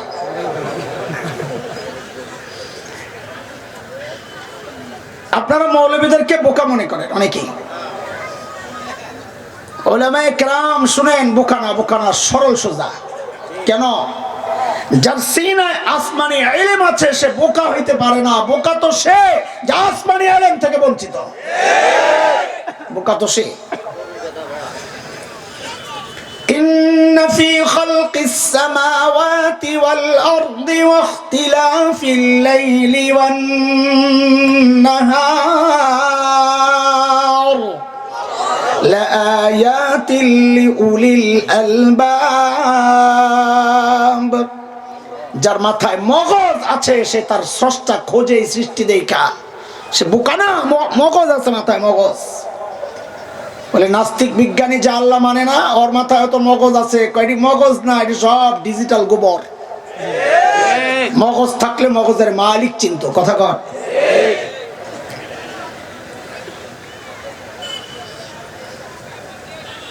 সাইয়েদনা ওমর যখন বললেন, আবু বকর আমি আমার সারা জিন্দেগীর আমল আপনারে দিয়ে দিতে চাই। হযরত আবু বকর পড়ছেন চিন্তায়, কিরে ওমর কি গোমর একটা আছে নিশ্চয়ই। কারণ আবু বকর মানুষ কি ছিলেন না? বুঝেন না? কথা কর, কি ছিলেন না? আচ্ছা, এটা বুঝাইলো, নাহলে আপনাকে কথা বুঝাইতে সমস্যা হইব। আবু বকর মানুষ বোকা ছিলেন না। আমি একটা উদাহরণ দিতে বুঝবেন আপনারা। সূরা লাহাব যখন নাজিল হয়, আবু লাহাব সম্পর্কে আর আবু লাহাবের বউ সম্পর্কে, উম্মে জামিল বিনতে হারব ইবনে উমাইয়া। বেডি আগের থেকেই ছিল গরম। যেই শুনছে সূরা আমার বিরুদ্ধে নাজিল হয়েছে, আমারে বলে সাইজ করাইব। বেডি শুইনা একটা পাথর লইছে বড়, নবীরে মারবে সাল্লাল্লাহু আলাইহি ওয়াসাল্লাম। খুঁজতেছে নবীরে, খুঁজতে খুঁজতে কাবার কাছে চলে আসছে। আল্লাহর হাবিব সাল্লাল্লাহু আলাইহি ওয়াসাল্লাম কাবার পাশে বসে বসে তিলাওয়াত করতেছিলেন। উম্মে জামিল যখন ঢুকছে, আবু বকর দেখছেন রাদিয়াল্লাহু আনহু। আবু বকর রাদিয়াল্লাহু আনহু পাশে বসে বসে পাহারাদারি করতেছিলেন। আবু বকর বুঝছেন উম্মে জামিলের মতিগতি ভালো না। নবী আলাইহিস সালামের কানে কানে বলতেছেন, ইয়া রাসূলুল্লাহ, উম্মে জামিল আসতেছে, মতিগতি ভালো মনে হচ্ছে না। আল্লাহর হাবিব বলেন, আবু বকর আপনি ডরে নরে আসতে দেন, আসুক, আয়েশা আমারে দেখবি না। সুবহানাল্লাহ। এগুলো বাড়ির জায়গায় কয়েন আপনারা রেখে দেন। এ বাদাম খাইতে মানা করছি দেখি, সুবহানাল্লাহ তো মানা করছি নাকি? খাইতে দিবেন না, কথাও কমবে না। কেন? কারণ আল্লাহ তাআলা নবী আলাইহিস সালামকে আগেই জানায়া রাখছেন, হাবিব আপনি যখন তিলাওয়াত করবেন আমি আপনার আর বেঈমানদের মাঝখানে নিরাপত্তা পর্দা দিয়ে দিব, আর আপনাকে দেখবে না। সূরা বনী ইসরাঈল আয়াত 45 আল্লাহ বলেন, وَإِذَا قَرَأْتَ الْقُرْآنَ جَعَلْنَا بَيْنَكَ وَبَيْنَ الَّذِينَ لَا يُؤْمِنُونَ بِالْآخِرَةِ حِجَابًا مَسْتُورًا। পর্দা দিয়ে দেব, দেখবো না। উম্মে জামিলাইস আয়া খালি খোঁজে। আবু বকর তো বুঝছে, চান্দু তুমি তো দেখো না। আয়াই লইছে আবু বকরের সাথে পাঠ, ওই মোল্লা। তখন তোর মোল্লা কয় নাই, যে শব্দ কইছে সময়ের শব্দ দিয়ে আমি তাফসীর করলাম আর কি। ওই মোল্লা তোর দোস্ত কই, মুহাম্মদ কই সাল্লাল্লাহু আলাইহি ওয়াসাল্লাম। চিন্তা করেন কি একটা বিপদ। এখন আবু বকর যদি বলেন লা আদরি, আমি জানি না, তাহলে তো আবু বকরের সিদ্দিক কাটা যায়, আবু বকর মিথ্যাবাদী হন। আর যদি বলেন এই যে নবী, তা আবু বকর মাইর খায়। কেন? আবু বকর কবে এই যে, উম্মে জামিল কবে কই যে, হয়তো দেন। বুঝলেন না এই কথা? আবু বকর মানুষ কি ছিলেন না রে? আমি যখন তুমি বলবো, মুরব্বীরা মনে করে না বেটা কি অভদ্র। আমি ওই যে আমার সন্তান যারা আছে ওদেরকে বলি, আর তোরা আবার বলিস না যে তুমি না কয় তুই কয় বেটা কত অভদ্র। তুইটার মধ্যে যে একটা আবেদন আছে রে, এটা তুমির মধ্যে নাই। তুইটা হৃদয়ের যে গভীর থেকে বের হয়, তুমিটা ওই গভীর থেকে আসার তৌফিক হয় না, ভাষা উপর থেকে বের হয়। কথা কয়? হ্যাঁ, এটা আমি মায়া করে ডাকি। কারো খারাপ লাগলে সে মনে করবে আমারে বলি নাই, আমারে বলে নাই। আর যার ভালো লাগবে সে মনে করবে আমারে বলছে। ঠিক আছে না? হিসাব ক্লিয়ার। যে জিজ্ঞেস করলেন, এই মোল্লা তোর দোস্ত কই, আবু বকর পড়ছেনি বিপদে। কিন্তু আবু বকর মানুষ তো চালাক, উপস্থিত জবাব দিয়ে দিছে, খুঁজে দাও। কি কয়? ওলামায়ে কেরাম বুঝবে, আপনারা বুঝবেন না। আমরের সিগানা জুমলা ইনশাইয়া সিদকে কিসবের কোনো এহতেমাল নাই। সত্য না মিথ্যাও না, কিছু না। খুঁজে দাও। উম্মে জামিল মনে করছে আবু বকর জানে না, আমারে খুঁজা দেখতে কইতাছে। যাওয়ার সময় কটা গালিগুলি দিয়া সাবাবাজি কইরা খাইলাম ধরলাম গেছে গা। আবু বকর মানুষ কি ছিলেন না? আরে চলো আরেকটা শোনো। হিজরতের সময় নবী আর আবু বকর যখন মদিনার পথে, মক্কা থেকে পুরস্কার ঘোষণা হয়ে গেছে, ধৈরা দিতে পারলেই 100 উট। সবাই খোঁজা শুরু করছে। খবর যেতে যেতে যেতে যেতে এত দূর পর্যন্ত খবর ছড়ায় গেছে, যারা নবীও চেনে না, আবু বকরও চেনে না, ওরাও খুঁজতেছে যদি লেগে যায়। তো কি হিসাবে খোঁজে? আপনাদের মতো এখন তো রাস্তায় জ্যাম লেগে থাকে না। ওই এক সপ্তাহ পর পর কাফেলা একটা যায়, 3 দিন 4 দিন পরে ওট একটা যায়, তো যায় ধরে জিজ্ঞেস করে তুই কেডা করতে গাইছস। এইগুলো সিস্টেম। ঠিকই এক এলাকায় নবী আর আবু বকর ধরা পড়ছেন, কিন্তু এরা নবীও চেনে না, আবু বকরও চেনে না। সাইয়েদনা আবু বকর সামনে, আবু বকরকে ধৈরেই জিজ্ঞেস করতেছে, মাম্মা আক, সাথের লোক কে এটা? আবু বকরের এখন যদি বলেন লা আরিফুহু, আমি চিনি নাই বেটারে, তো আবু বকরের সিদ্দিক কাটা যায়, মিথ্যাবাদী হয়। আর যদি বলেন হাযা নবিয়ুনা, তিনি আমাদের নবী, তো নবী কাটা যান। কি বিপদে পড়ছে আবু বকর। কিন্তু আবু বকর মানুষ তো কিনা। যে জিজ্ঞেস করছে মাম্মা তোমার সাথের লোকটাকে, সাইয়েদনা আবু বকর সাথে সাথে জবাব দিয়ে দিয়েছেন, হাযার রাজুল ইয়াহদিনি, এই লোক আমারে রাস্তা দেখায়। সুবহানাল্লাহ তো বলছেন না, বুঝালেন। এবার শোনেন পরে আবার পড়েন বুঝা। ওরা মনে করছেন আবু বকর রাস্তা চিনে না, নবী মনে রাহবার পিছন থেকে কয় ডাইনে বামে সোজা, ডাইনে বামে সোজা। কিন্তু আবু বকরের নিয়ত এটা ছিল না। আবু বকরের নিয়ত ছিল আরেকটা। কি সেটা? হাযার রাজুল ইয়াহদিনি ইলাল জান্নাহ, এই লোকটা আমারে জান্নাতের রাস্তা দেখায়। কথা কথা কি মিথ্যা না সত্য? মৌলবী কি হয় না? ওই আবু বকরের ওয়ারিসেরা মৌলবীরা, মৌলবী কি হয় না? আরে হযরত কাসেম নানতুবি রহমতুল্লাহ আলাইহি দারুল দেওবন্দের অন্যতম প্রতিষ্ঠাতা, মূল প্রতিষ্ঠাতা হযরত আবেদ হাসান রহমতুল্লাহ আলাইহি। তো কাসেম নানতুবি রহমতুল্লাহ আলাইহি ব্রিটিশ বিরোধী আন্দোলনের অন্যতম সিপাহসালার। ছাত্তা মসজিদ, এখন যে দেওবন্দের বাউন্ডারি আছে তার পাশে একটা ছোট্ট মসজিদ, নাম হলো ছাত্তা মসজিদ। হযরত ওই মসজিদে থাকতেন। ইংরেজরা টের পাইছে কাসেম নানতুবি আছে, এনে গ্রেফতার করতে আসছে। চারদিক থেকে ঘেরাও করছে, কাসেম নানতুবিরে ধরবে। হযরত কাসেম নানতুবি ভিতরে লুঙ্গি পরা, একটা গেঞ্জি গায়ে দেওয়া, মসজিদ ঝাড়ু দিতেছিল ওই টাইমে। আরে আমাদের বড়রা কি সাদা সিধা জিন্দেগি, মসজিদ ঝাড়ু দিতেছে। ইংরেজরা ভিতরে ঢুকাই যায়, জিজ্ঞেস করতেছে কাসেম নানতুবি কাহায়? এই কাসেম নানতুবি কই? কেন? কাসেম নানতুবিকেই জিজ্ঞেস করতেছে কাসেম নানতুবি কই। কেন? কারণ ওরা মনে করছে এত বড় নেতা, যার আঙ্গুলের ইশারায় গোটা ভারতবর্ষের মুসলমান উঠে বসে, ওই বেটার পেটটা তো কমপক্ষে দেওয়ানবাগী হুজুরের মতো হওয়া দরকার। ওরা মনে করছে ওইটা। আল্লাহ সারাইছে, ওই যুগে ফেসবুক ছিল না, থাকলে হুজুর ওই দিনই খাইছিল ধরা। এখন যেই কাসেম নানতুবিকে জিজ্ঞেস করছে কাসেম নানতুবি কই, কি বিপদে পড়ছে বলেন। কিন্তু মৌলবী তো কিনা,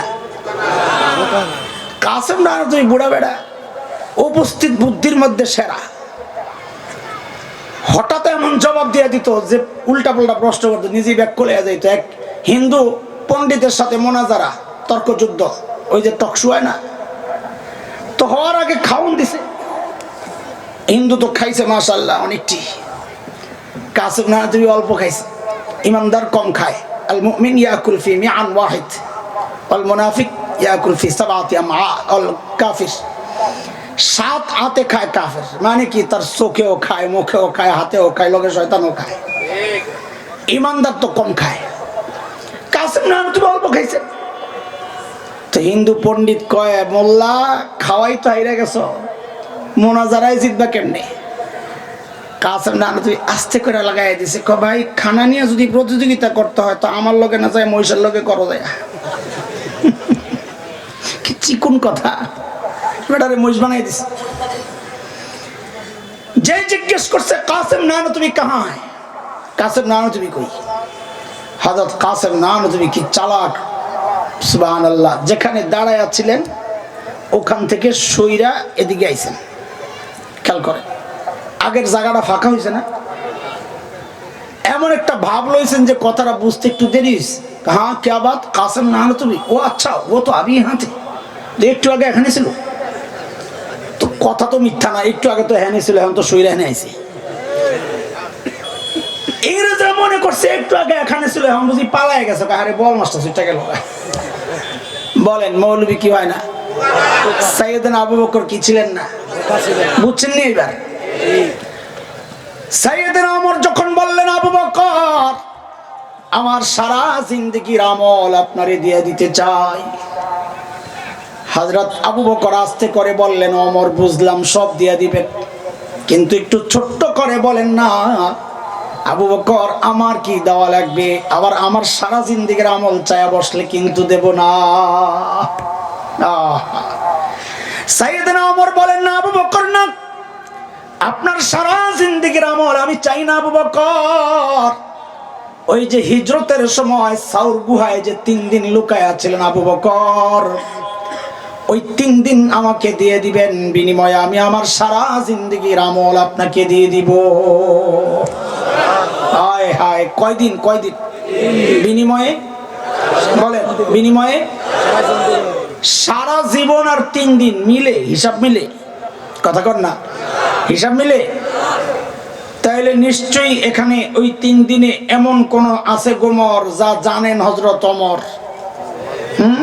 একটা কিছু তো আছে, নাহলে 3 দিন নিতে চাইবো, একটা কিছু তো আছে। হ্যাঁ, কি সেই গোমর একটু বোঝা দরকার। যাবেন একটু সাউর গুহায়, এনার্জি আছে? বলে মাত্র শুরু হইলো, কি এনার্জি আসেনি বাড়ি, কি জিজ্ঞেস করে? না বয়ান তো করবেন, আপনাদের পুরান মানুষ, আমাদের হযরত মাওলানা খালিদ সাইফুল্লাহ আইয়ুবী হাফিজাহুল্লাহ বয়ান ভাই করবেন আজকে। আমি আইসি আজকে নতুন একটু আপনাগুলো খাতির লাগাই, আবার সামনে আসুন না ইনশাআল্লাহ। মৌলবীর ইনশাআল্লাহ আমি না কইলে ভালো।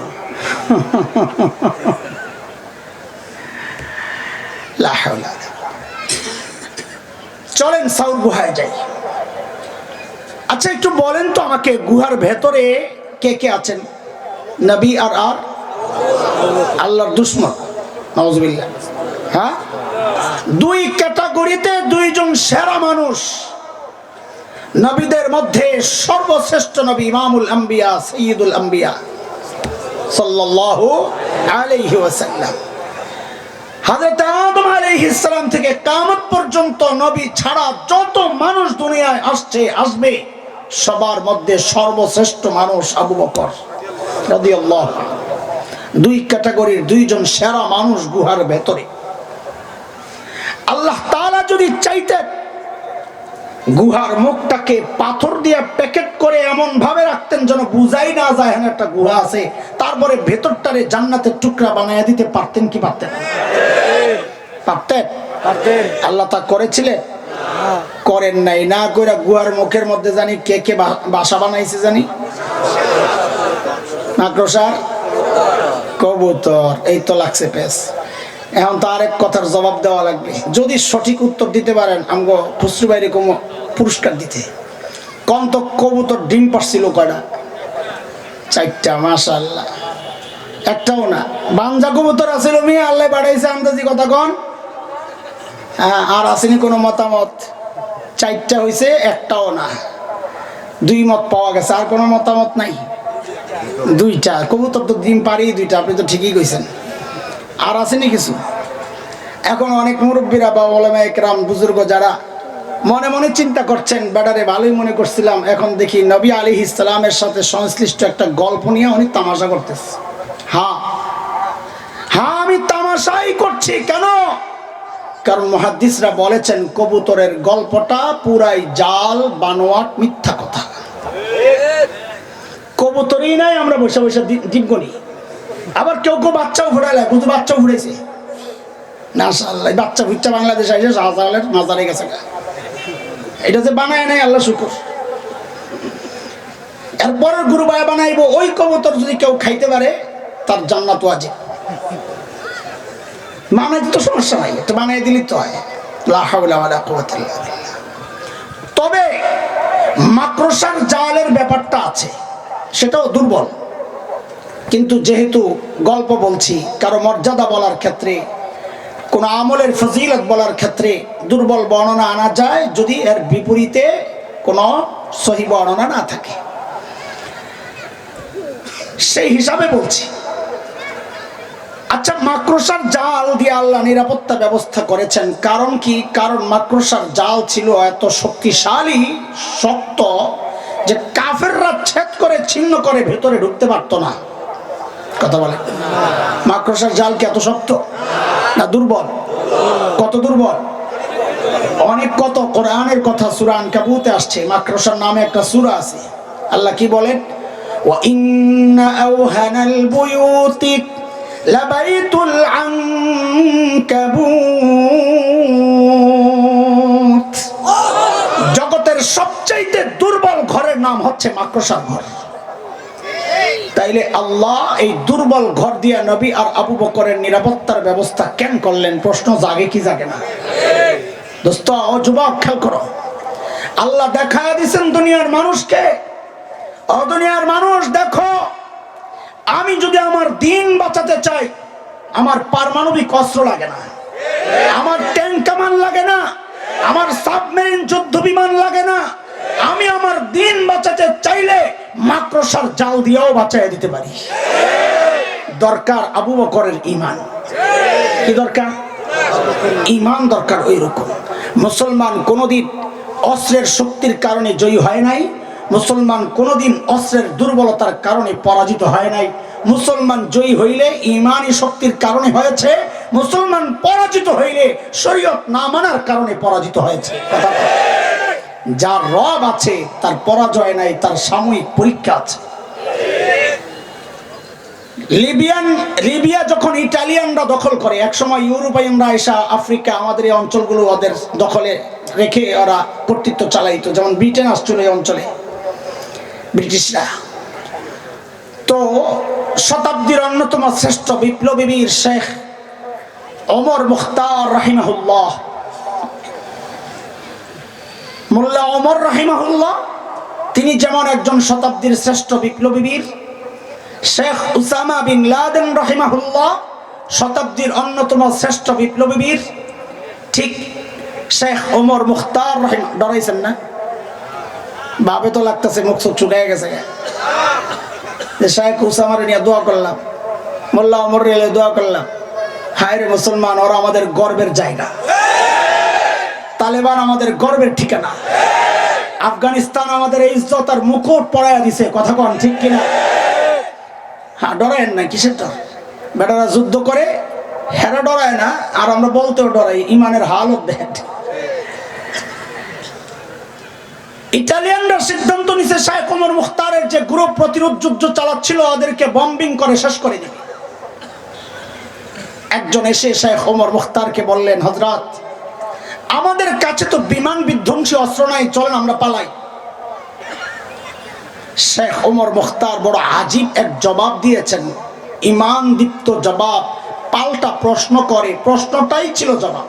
খেয়াল করে, প্রশ্নটাই ছিল জবাব। শেখ ওমর মুখতার জানতে চাইলেন, আরে এত ডরাইতেছো, ওদের বিমানগুলা কি অনেক শক্তিশালী? বলে হ্যাঁ, অনেক শক্তিশালী।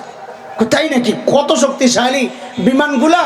আরশের উপরে দিয়া যায় না নিচে দিয়া যায়? আল্লাহু আকবার, কি জিগায় বেড়ায়।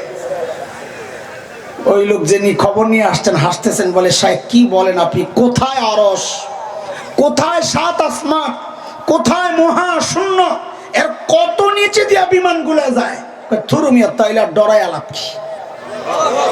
বিমান যদি আরশের উপরে দিয়া যেত তাইলে আমি ভয় পেতাম, আমাকে রক্ষা করবেন যে আরশের মালিক।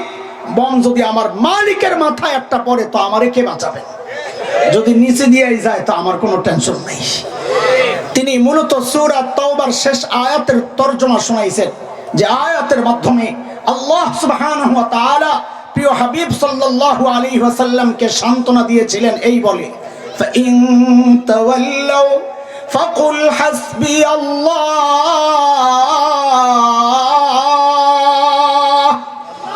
লা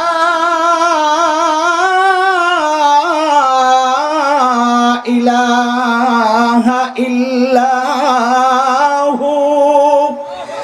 আলাইহি তাওয়াক্কালত ওয়া হুয়া রাব্বুল আরশিল আযীম।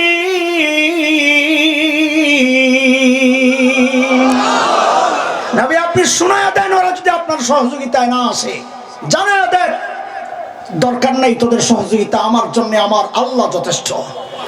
তিনি ছাড়া কোনো মাবুদ নাই, তার ক্ষমতা জানো। তিনি আরশে আজিমের রব। আল্লাহু আকবার। যাদের মালিক আরশে আজিমের রব, এদের পরীক্ষা আছে, পরাজয় নাই, এটাই ইতিহাস। আপনি তালাশ করে দেখেন, নমরুদের মালিক ছিল না, পরাশক্তি হওয়া সত্ত্বেও পরাজিত হয়েছে। খলিল ইব্রাহিমের মালিক ছিল, জয় হয়ে গেছেন। ফেরাউন পরাশক্তি, মালিক ছিল না, পরাজিত হয়েছে। নবী মুসা আলাইহিস সালামের মালিক ছিল, জয় হয়ে গেছেন। উতবা, শাইবা, আবু লাহাব, আবু জাহেলদের মালিক ছিল না, পরাজিত হয়েছে। বিলাল হাবশীদের মালিক ছিল, জিতে গেছেন। আরে সাম্প্রতিক কালে দেখেন না, তালেবানদের মালিক আছে বলে জিতে গেছে। আমেরিকা, নেটো মালিক নাই, তাই তো কুত্তার মতো লেজ গুটাইয়া পালাতে বাধ্য হয়েছে, পালাতে বাধ্য হয়েছে। ওরা যারা আমাদেরকে হুমকি দেয়, আমাদের পারমাণবিক অস্ত্র নাই বলে, আমাদের ওই রকম অত্যাধুনিক প্রযুক্তির অত উন্নত কিছু নাই বলে যারা আমাদেরকে হুমকি দাও, শুনে নাও, তোমাদের এই প্রযুক্তি আমাদের জন্য একটা মশা দরকার। খালি আল্লাহ মশা দিয়েই নমরুদরে মারছে, পারমাণবিক অস্ত্র পাঠান লাগে নাই। কথা বলে, আল্লাহ ফেরাউনের মতো বড় শক্তি পুরা কওমকে ধ্বংস করেছেন এক মুসা আলাইহিস সালামের লাঠি দিয়া। কথা বল, আমাদের জন্য পারমাণবিক অস্ত্র লাগে না। যাদের মালিক আরশে আজিমের রব, তাদের জন্য পারমাণবিক অস্ত্র লাগে না। এগুলার ঘোড়ার ডিম আমরা চিন্তাও করি না। আমাদের ঈমান সংশোধন দরকার। ঈমান ঠিক হয়ে গেলে ওগুলার পরোয়া করার কোনো চিন্তা নাই। মাঝে মধ্যে যখন শুনি আমার দেশও দখলের চক্রান্ত হয়, আমার দেশ নিজেদের সাথে মিলানোর চিন্তা ভাবনা হয়, অনেকে হুমকি দিয়ে দেয় এদেরকে শেষ করে দেওয়া দরকার, তখন আফসোস হয় তাদের জন্য। না এরা আমার পূর্বপুরুষের ইতিহাস জানে, না ইসলামের ইতিহাস জানে। আমাদের পূর্বপুরুষের ইতিহাস হচ্ছে উলামায়ে দেওবন্দের রক্ত যখন এই উপমহাদেশের জমিন স্পর্শ করেছিল, ব্রিটিশ লাল কুত্তারা পালাতে বাধ্য হয়েছিল। উলামায়ে দেওবন্দের রক্ত যখন আফগানিস্তানের জমিন স্পর্শ করেছিল, রাশিয়ার তথা তখনকার সোভিয়েত ইউনিয়নের শেখ ভল্লুকদের পালাতে বাধ্য হয়েছিল। সাম্প্রতিক কালে উলামায়ে দেওবন্দ তালেবানের রক্ত যখন আফগানিস্তানের জমিন স্পর্শ করেছে, ন্যাটো আমেরিকা লাল কুত্তারা পালাতে বাধ্য হয়েছে। এই আখিরি পয়গাম শেখুল হিন্দের রুহানি সন্তানদের পয়গাম, শামসুল হক ফরিদপুরি রহমাতুল্লাহি আলাইহির রুহানি সন্তানদের পয়গাম। যদি আমার মানচিত্র আক্রান্ত হয়, আল্লাহর কসম একটাকে পালাতে দেওয়া হবে না, পালাতে দেওয়া হবে না। আল্লাহু আকবার, আল্লাহু আকবার।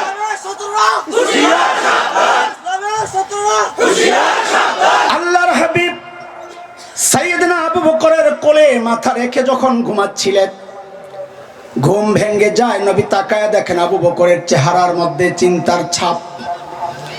নবী জিজ্ঞেস করেন, আবু বকর কেন আপনি এত চিন্তিত? সাইয়েদনা আবু বকর গুহার মুখের দিকে দেখাচ্ছেন, ইয়া রাসূলুল্লাহ দেখেন তাকায়, আলাউ আন্না আহাদাহুম ইয়ানজুরু ইলা কদামাইহি, এরা যে কেউ একজন গুহার মুখের দিকে তাকানোর দরকার নাই, যদি নিজেদের পায়ের দিকেও তাকায় তাও তো আমাদেরকে দেখে ফেলবে। নবী সান্ত্বনা দিচ্ছেন, আবু বকর আপনি মনে করেছেন কি? হ্যাঁ, কি মনে করেছেন এই গুহার ভেতরে বুঝি খালি আমি আর আপনি, আমাদের সাথে বুঝি আর কেউ নাই? না আবু বকর, না না না, এই গুহার ভেতরে খালি আমি আর আপনি না আবু বকর, আমাদের সাথে আল্লাহ আছেন। কে আছেন? আল্লাহ। নবীর সান্ত্বনার এই কথাটুকু আল্লাহর এত পছন্দ হয়েছে, আল্লাহ কোরআনুল কারীমের সূরা তাওবার একটা আয়াতের টুকরা করে নাজিল করে দিয়েছে। মালিক বলেন, ইযহুমা ফিল গার ইয ইয়াকুলু লিসাহিবিহি লা তাহজান ইন্নাল্লাহা মা'ানা। আল্লাহু আকবার। ওমর তো এই কথা শুই নাই, বুঝা গেছে আবু বকর গেছে চইলা ধরাছোয়ার বাইরে, এই বেড়ারে আর ধরা যাবে না। বলে কেন? কয় গুমর ভিতরে, গুমর। গুমর কি? গুমর একটু বুঝেন ভালো করে, সূক্ষ্ম মনোযোগ লাগবে। ইযহুমা ফিল গার, দুইজন যখন গুহায়, একটু বলেন তো বুঝে শুনে এই দুইজনকে? নবী আর বলেন, নবী আর আস্তে আস্তে পিছন থেকে আমি যেন না দেখি, মনোযোগ হারায়। দুইজন যখন গুহায়, ইয ইয়াকুলু লিসাহিবিহি, একজন যখন তার সাহাবীকে বললেন, আহা, এই কথাগুলোর তাফসীর লেখার সময় যেন মুফাসসিররা লাফায় উঠছে, আর দেখো কারবার আবু বকর কই চলে গেছে, দেখো। বলে কই চলে গেছে? বলে আল্লাহ কি বলতেছেন, ইয ইয়াকুলু লিসাহিবিহি, একজন যখন তার সাহাবীকে বললেন। এই সাহাবীকে বলেন, এই সাহাবী মানে কে? কে কে? একজন যখন তার সাহাবীকে বললেন, ওই একজনকে নবী আলাইহিস সালাম। কে? তাহলে কি আসলো অর্থ? নবী যখন তার সাহাবীকে বললেন, এই তো নাকি? হ্যাঁ হ্যাঁ, আরে কথা বলেন না। মুফাসসিররা বলেন দেখো কারবার। বলে কি? কয় আবু বকরের মর্যাদা চলে গেছে অন্য এক জায়গায়, অন্য এক উচ্চতায়। বলে কেন? বলে আল্লাহ বলছেন নবী যখন তার সাহাবীকে বললেন, মানি বুঝছনি? বলে কি? বলে আল্লাহ কোরআনুল কারীমের মধ্যে আবু বকর যে নবীর সাহাবী, এটা আল্লাহ স্বীকৃতি দিয়ে দিলেন। সুবহানাল্লাহ। ফলাফল আবু বকরের সাহাবীকে কেউ অস্বীকার করলে কাফের হয়ে যাবে, কারণ আল্লাহ নবীর সাহাবী হিসাবে আবু বকরকে কি দিয়েছে? ইযহুমা ফিল গার ইয ইয়াকুলু লিসাহিবিহি, একজন তখন তার সাহাবীকে বললেন, কিন্তু ওমরের গোমর কিন্তু এই জায়গায় না। আপনারা মনে করেন না গোমর বুঝি পাইয়া গেছে? ওমরের গোমর আরো সূক্ষ্ম। এই খেয়াল করেন, সাইয়েদনা ওমর সম্পর্কে নবী একটা হাদিস বলেছেন। নবী বলেন, লাউ কানা বাদি নবী, শব্দটা কোন ঠিক করে, লাউ কানা বাদি, ব্যাপকভাবে কেমনে যেন এটা সরাই গেছে, নবিয়ুন, লাউ কানা বাদি নবিয়ুন, কানার ইসিম, বাদি জরফ খবর মুকদ্দম হয়েছে, এই জন্য নবিয়ুন নাকরা হয়েও ইসিম হইতে পারছে। লাউ কানা বাদি নবিয়ুন লাকানা ওমর, আমার পরে যদি কেউ নবী হতো তো ওমর হতো। আল্লাহু আকবার। এই কোন নবী কি কইছে? আমার পরে যদি কেউ নবী হতো, বলেন কে হতো? আবেগের পিছনে না ছুটা, আপনার দিল কি বলে আপনি বলেন, এই হাদিস কি বলে। এই আবারও বলি, আবেগের পিছনে ছুটে জবাব দিয়েন না, চিন্তা করে জবাব দেন। এই হাদিস কি বলে? আবু বকরের মর্যাদা বেশি না ওমরের মর্যাদা বেশি? কার? আবু বকর কে কয়? তাহলে হ্যাঁ, আবেগের পিছনে ছুটছে। কার মর্যাদা বেশি? আরে আবু বকর, এই হাদিস বলে, এই হাদিস বলে। আমি তো জিজ্ঞেসই করছি, এই হাদিস কি বলে মর্যাদা বেশি কার? কারণ আবু বকরের মর্যাদা বেশি হইল নবী কি বলতেন, যে আমার পরে যদি কেউ নবী হতো তো কে হতো? আবু বকর হতো। নবী তা বলেন নাই। নবী কি বলেছেন? আমার পরে নবী হইলে ওমর রাদিয়াল্লাহু আনহু। তো এই হাদিস তো বোঝা যায় যে ওমরের মর্যাদা বেশি। আরে সর্বপ্রথম আমি যখন শুনি এই হাদিস, আমারই তো পেঁচ লাগছে ছাত্র জমানার কথা, যে কিরে সারা জিন্দেগি শুনলাম আহলুস সুন্নাহ ওয়াল জামাতের আকীদা এটা, যে সমস্ত উম্মতের মধ্যে, শুধু এই উম্মত না, সমস্ত উম্মতের মধ্যে সর্বশ্রেষ্ঠ মানুষ হচ্ছেন সাইয়্যিদনা আবু বকর সিদ্দিক রাদিয়াল্লাহু আনহু। কিন্তু এই হাদিস দিয়ে তো বোঝা যায় মর্যাদা বেশি ওমরের। প্রশ্ন তো ঘুরে খালি আমার মাথায় ঘুরে ঘুরে ঘুরে ঘুরে। আরে আমাদের আকাবির আসলাফদের কিতাবের এই এক মজা। আমার অনেকে জিজ্ঞেস করে, ভাই কোন তাফসির মোতালা করলে ভালো? আমি তো করি না কোনো তাফসির, তুমি কি লেগে করবা? বড়দের কিতাব মোতালা করো, সব তাফসিরের নির্যাস পাওয়া যায়। আমাদের বড়দের কিতাবের মজাই তো এটা, সব তাফসিরের নির্যাস পাওয়া যায়। হাকিমুল উম্মতের কিতাব পড়ো, কাসেম নানুতুবির কিতাব পড়ো, হুজ্জাতুল্লাহ শাহ ওয়ালিউল্লাহ মুহাদ্দিস দেহলভির কিতাব পড়ো।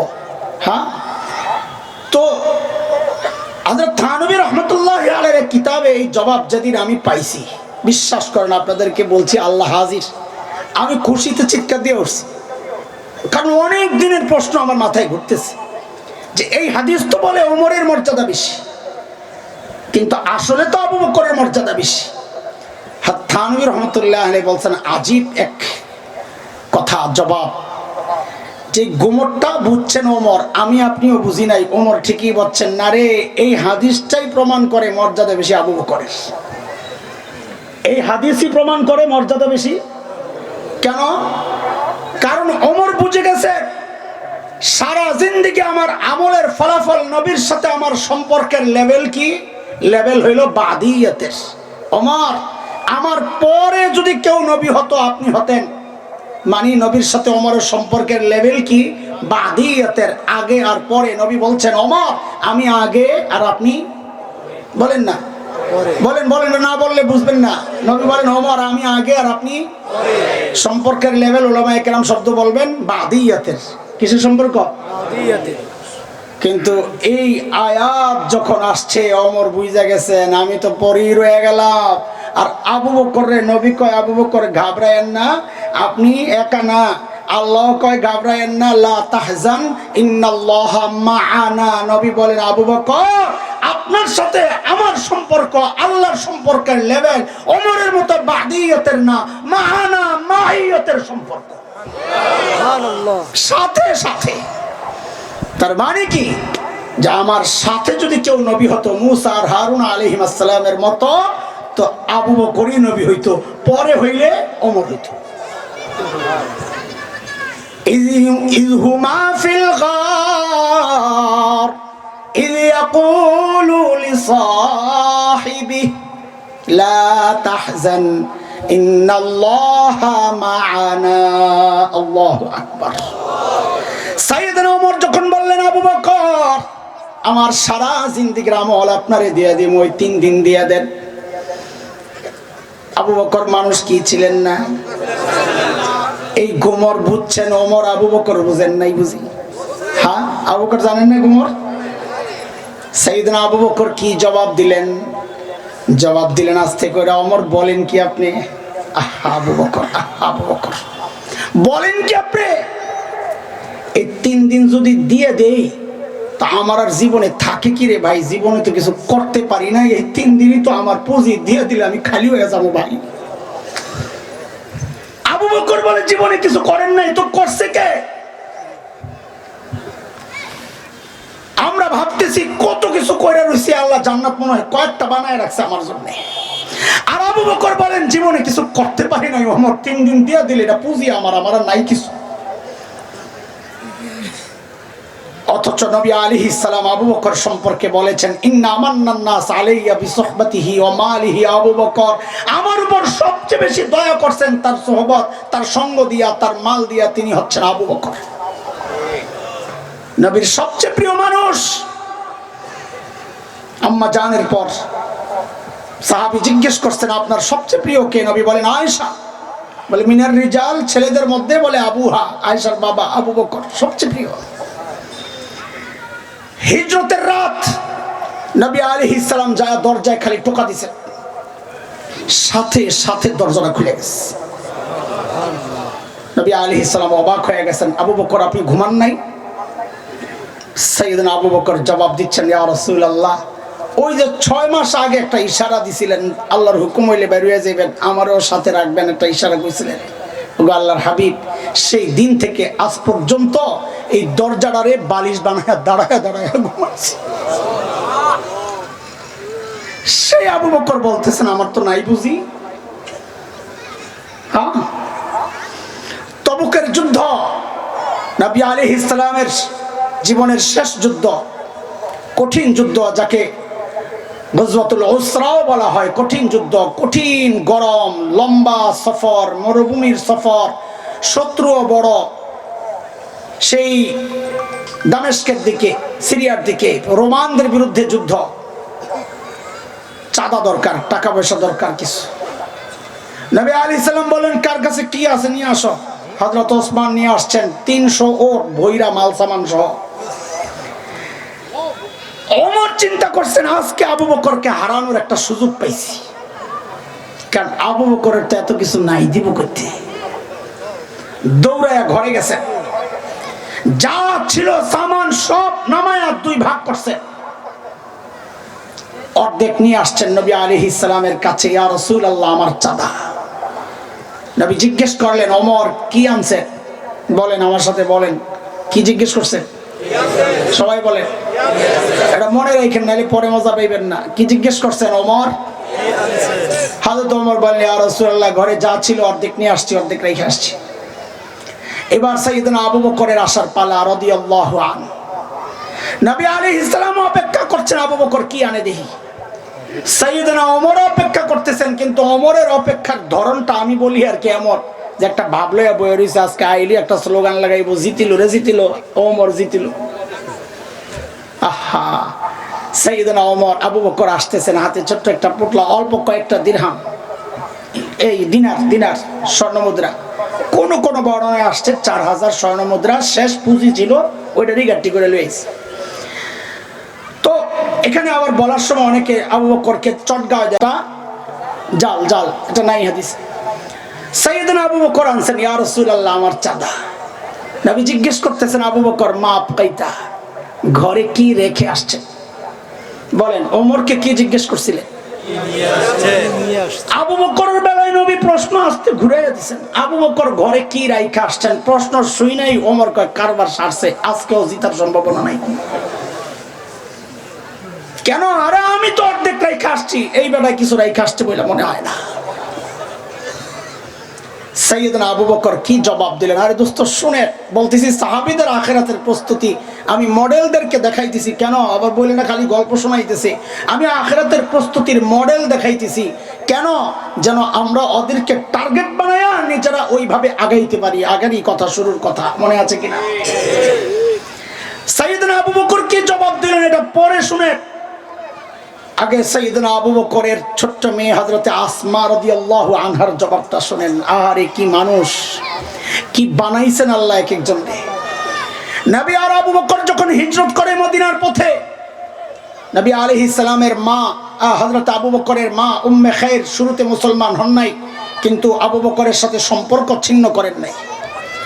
কিন্তু আবু বকরের বাবা আবু কুহাফা রাদিয়াল্লাহু আনহু মক্কা বিজয়ের দিন মুসলমান হয়েছেন। এই লম্বা টাইম পর মুসলমান তো হন নাই, সন্তানের সাথে সম্পর্ক ছিন্ন করেছেন আবু কুহাফা। আবু বকরের সাথে নাই সম্পর্ক, এই পোলার লগে আমার কোনো সম্পর্ক নাই, যে এই পোলা দিন ছেড়ে দিছে।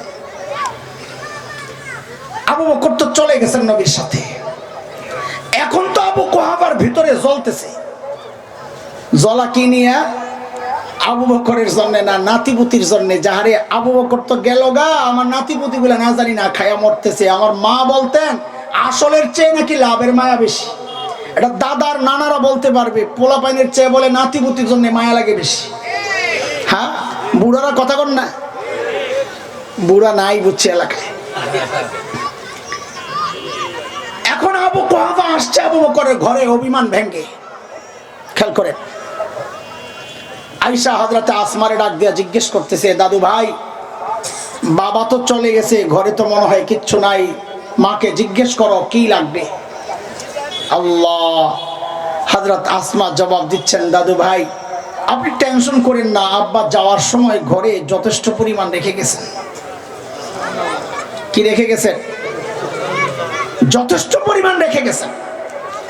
আবু কুহাফা রেখে গেছে আর চিন্তা কি, চলে গেছে। যায়া কিছুক্ষণ পরই মাথায় লাগছে আবু বকর যেই লেভেলের পাগল, এই পাগল আবার যথেষ্ট পরিমাণ রেখে যাইব, এটা তো আজীব পাগল। নবী আলাইহিস সালামকে কাফেররা মারতেছিল, কেউ একজন খবর দিছে নবীকে মারতেছে। আবু বকর দৌড়ায় যায় শুধু এতটুকু বলছে, আতাকতুলুনা রাজুলান আন ইয়াকুলা রাব্বি আল্লাহ। একজন মানুষকে শুধু এই কারণে এইভাবে মারবা যে তিনি শুধু বলেছেন আমার রব কেবল আল্লাহ। যেই না এই কথা বলছে, সাথে সাথে এখন মারের মোড় ঘুরে গেছে আবু বকরের দিকে। এমন মাইট দিছে আবু বকর বেহুশ হয়ে পড়ে গেছে। উতবা ইবনে রবিয়া ছিল এক ভটকা, এইরকম স্বাস্থ্য, ও জুতা পায়ে দিয়ে আবু বকরের বুকের উপর পয়রা লাফাইছে আর চেহারার মধ্যে খালি মারছে। সাইয়েদনা আবু বকর বেহুশ হয়ে গেছে। মানে পাগল কোন লেভেলের পাগল শোনাইতেছে। সাইয়েদনা আবু বকর বেহুশ হয়ে গেছে। আবু বকরের এই যে কম ছিল যারা, তারা আবু বকরে উঠায়া উম্মে খায়রের ঘরে নিয়ে আসছে। ছেলেরে দেখো, যদি যদি আবু বকর মারা যায় আমরা কুরাইশদের থেকে প্রতিশোধ নিব। আবু বকরের কম খুব রাগ হয়েছে, গোত্র প্রেম ছিল তখন। সাইয়েদনা আবু বকর পুরা একদিন বেহুশ। কোন লেভেলের পাগল শোনাইতেছি, পুরা একদিন বেহুশ আবু বকর। যেই হুশ ফিরছে, মা কিরে বাবা দৌড়ায় আসছে, মা নবীর খবর কি জানো? সর্বপ্রথম কথা যেটা বের হয়েছে এটা, নবীর খবর কি জানো? কই আছে? বলে বাবা আগে দুধ একটু খা। দুধ নিয়ে আসছে, শরীর দুর্বল, রক্ত ঝরতে ঝরতে শেষ, আগে দুধ একটু খা। নবীকে না দেখা পর্যন্ত কিচ্ছু খাবো না। ওই পাগল তো আবু বকর, বাপ তো জানে এটা, সন্তানের চরিত্র সম্পর্কে, স্বভাব সম্পর্কে সবচাইতে ভালো জানেন মা বাবা। আবু কুহাফা আবার ফেরত আসছে। আয়েশা হযরতে আসমাকে জিজ্ঞেস করতেছে, দাদু ভাই বুঝলাম বাবা যথেষ্ট পরিমাণ রেখে গেছে, একটু বলো না কি রেখে গেছে। হযরত আসমার জবাব, দাদু ভাই বাবা যাওয়ার সময় ঘরে আল্লাহ আর তার রাসূলকে রেখে গেছে। আমাদের জন্য এটাই যথেষ্ট, আপনি চিন্তা করেন না, ভালো আছি আমরা। ছোট্ট বাচ্চার জবাব যদি এই হয়, তো বাবা আবু বকরের জবাব কি হইতে পারে? আল্লাহর হাবিব যখন জিজ্ঞেস করলেন আবু বকর ঘরে কি রেখে আসছেন, সাইয়েদনা আবু বকর জবাব দিচ্ছেন, ইয়া রাসূলুল্লাহ আসার সময় ওই যে ঘরের বেড়াগুলো খেজুর পাতার বেড়া, আসার সময় থাপড়ায়া থাপড়ায়া আসছি। কেন? কারণ মাঝে মধ্যে সুই গেঁথে রাখতাম, যেন একটা সুই পর্যন্ত ঘরে থেকে না যায়, ওই সুইটা যেন আমার কোনো মুজাহিদ ভাইয়ের কাজে আসে। ওগো আল্লাহর হাবিব, আসার সময় ঘরে ওই একটা সুই পর্যন্ত রেখে আসি নাই, আসার সময় কেবল আল্লাহ আর তার রাসূলকে রেখে আসছি।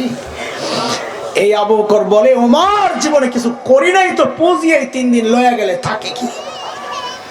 হ্যাঁ, আখিরাতের চিন্তা ঢুকছে কি মন মাথায়? হ্যাঁ, প্রতিযোগিতা চলতো, প্রতিযোগিতা। ওমর কত বড় মানুষ। এক হাদিস তো শোনাইলাম আপনাদেরকে, নবী বলেছেন, লাউ কানা বাদি নবিয়্যুন লাকানা ওমর, আমার পরে কেউ নবী হলে ওমর হতো। এক হাদিসে নবী বলেছেন, ওমরু ফিল জান্নাহ, ওমর জান্নাতি। আরে আমি আপনি হকের উপর চললে বলা হয় লোকটা হকপন্থী, তাই না? ওমর সম্পর্কে নবী বলেছেন, দারাল হকু হাইসু দারা, ওমর যেদিকে যায় হক তার পেছনে পেছনে যায়। মানে ওমর হকপন্থী না, বরং হক ওমরপন্থী। ওমর যা কয় ওটাই হক। আল্লাহু আকবার। নবী আলাইহিস সালাম বলেছেন, ওমর যে রাস্তা দিয়ে চলে শয়তান ডরে আর ওই রাস্তায় থাকে না, আরেক রাস্তায় যায়। ঈমানের হালত। জান্নাতে যখন গেছেন নবী, সাইয়েদনা ওমরের বাড়িটা দেখে আসছেন। দুনিয়ায় এসে নবী বিবরণ দিচ্ছেন জান্নাতের, এর মধ্যে বলছেন, ওমরের বাড়িটা দেখছি কি যে সুন্দর বাড়ি, আমার মন চাইছিল একটু ভেতরে ঢুকি, না জানি ভেতরটা কত সুন্দর, কিন্তু ঢুকি নাই। কেন? বলে ওমরের গায়রত, আত্মমর্যাদা বোধ, প্রেস্টিজ সম্পর্কে আমি জানি। এটা ঈমানের ব্যাপার। গায়রত কিবির এক জিনিস, অহংকার এক জিনিস, আত্মমর্যাদার ব্যাপার আরেক জিনিস।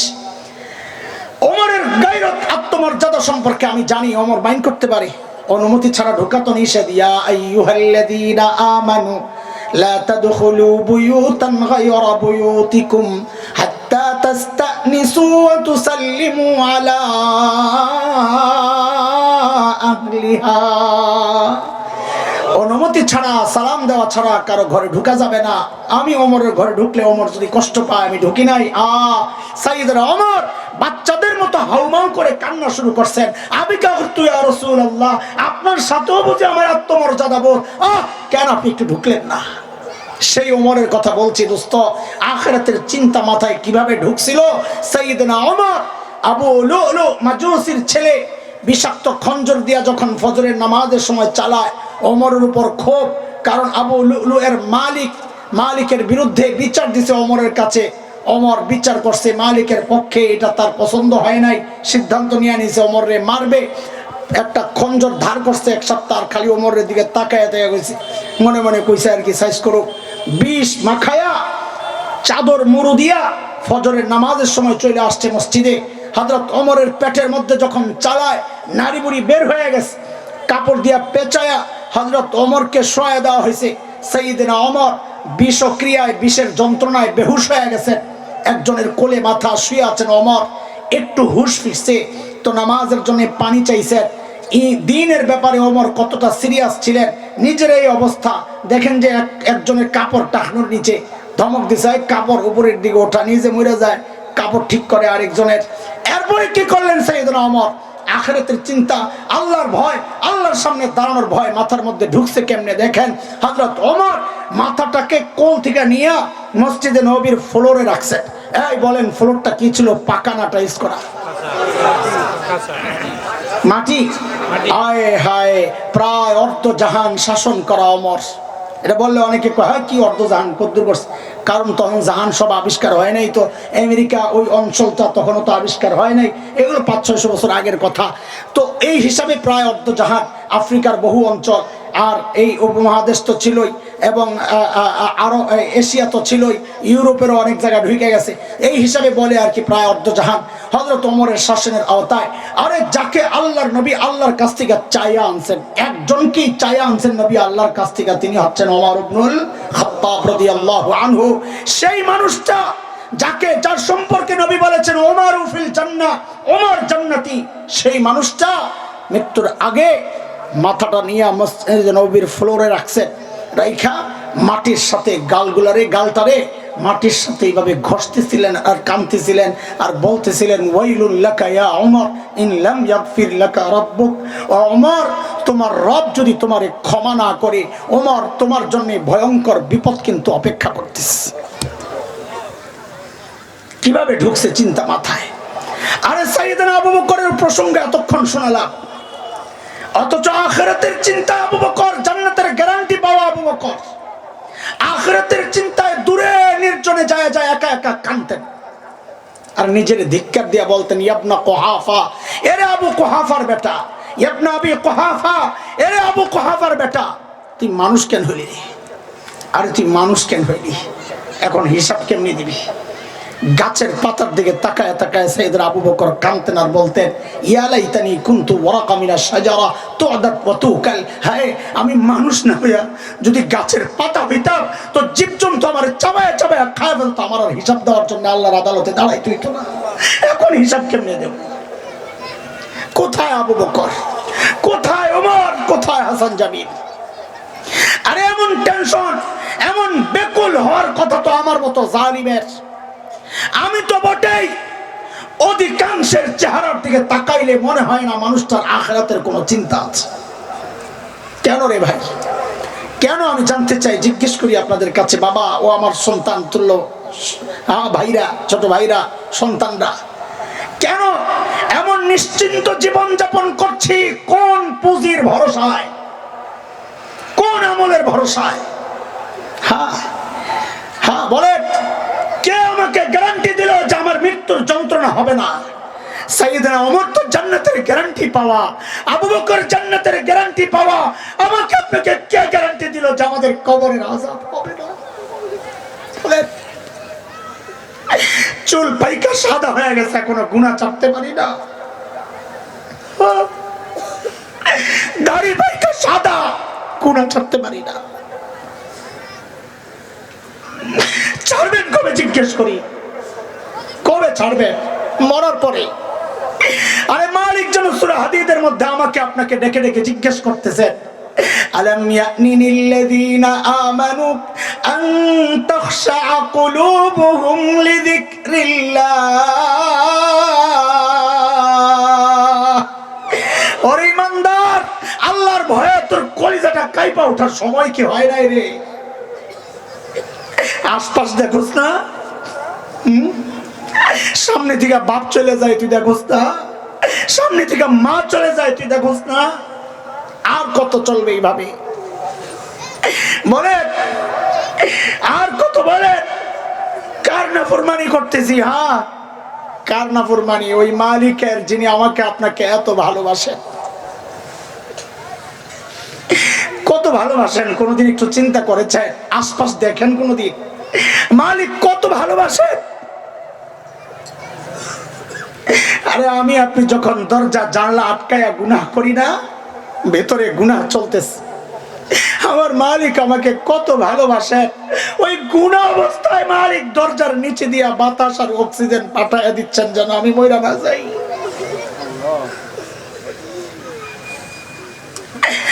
ওই মালিকের নাফরমানি কত কাল। এই গুনাহওয়ালা চোখ নিয়ে মালিকের সামনে দাঁড়াবো কেমনে ভাই? এই গুনাহওয়ালা কান নিয়ে মালিকের সামনে দাঁড়াবো কেমনে? যখন এই কান, এই চোখ, এই চামড়া আমার বিরুদ্ধে সাক্ষী দিবে আল্লাহর আদালতে। হাত্তা ইযা মা জাউহা শাহিদা আলাইহিম সামউহুম ওয়া আবসারুহুম ওয়া জুলুদুহুম বিমা কানু ইয়ামালুন।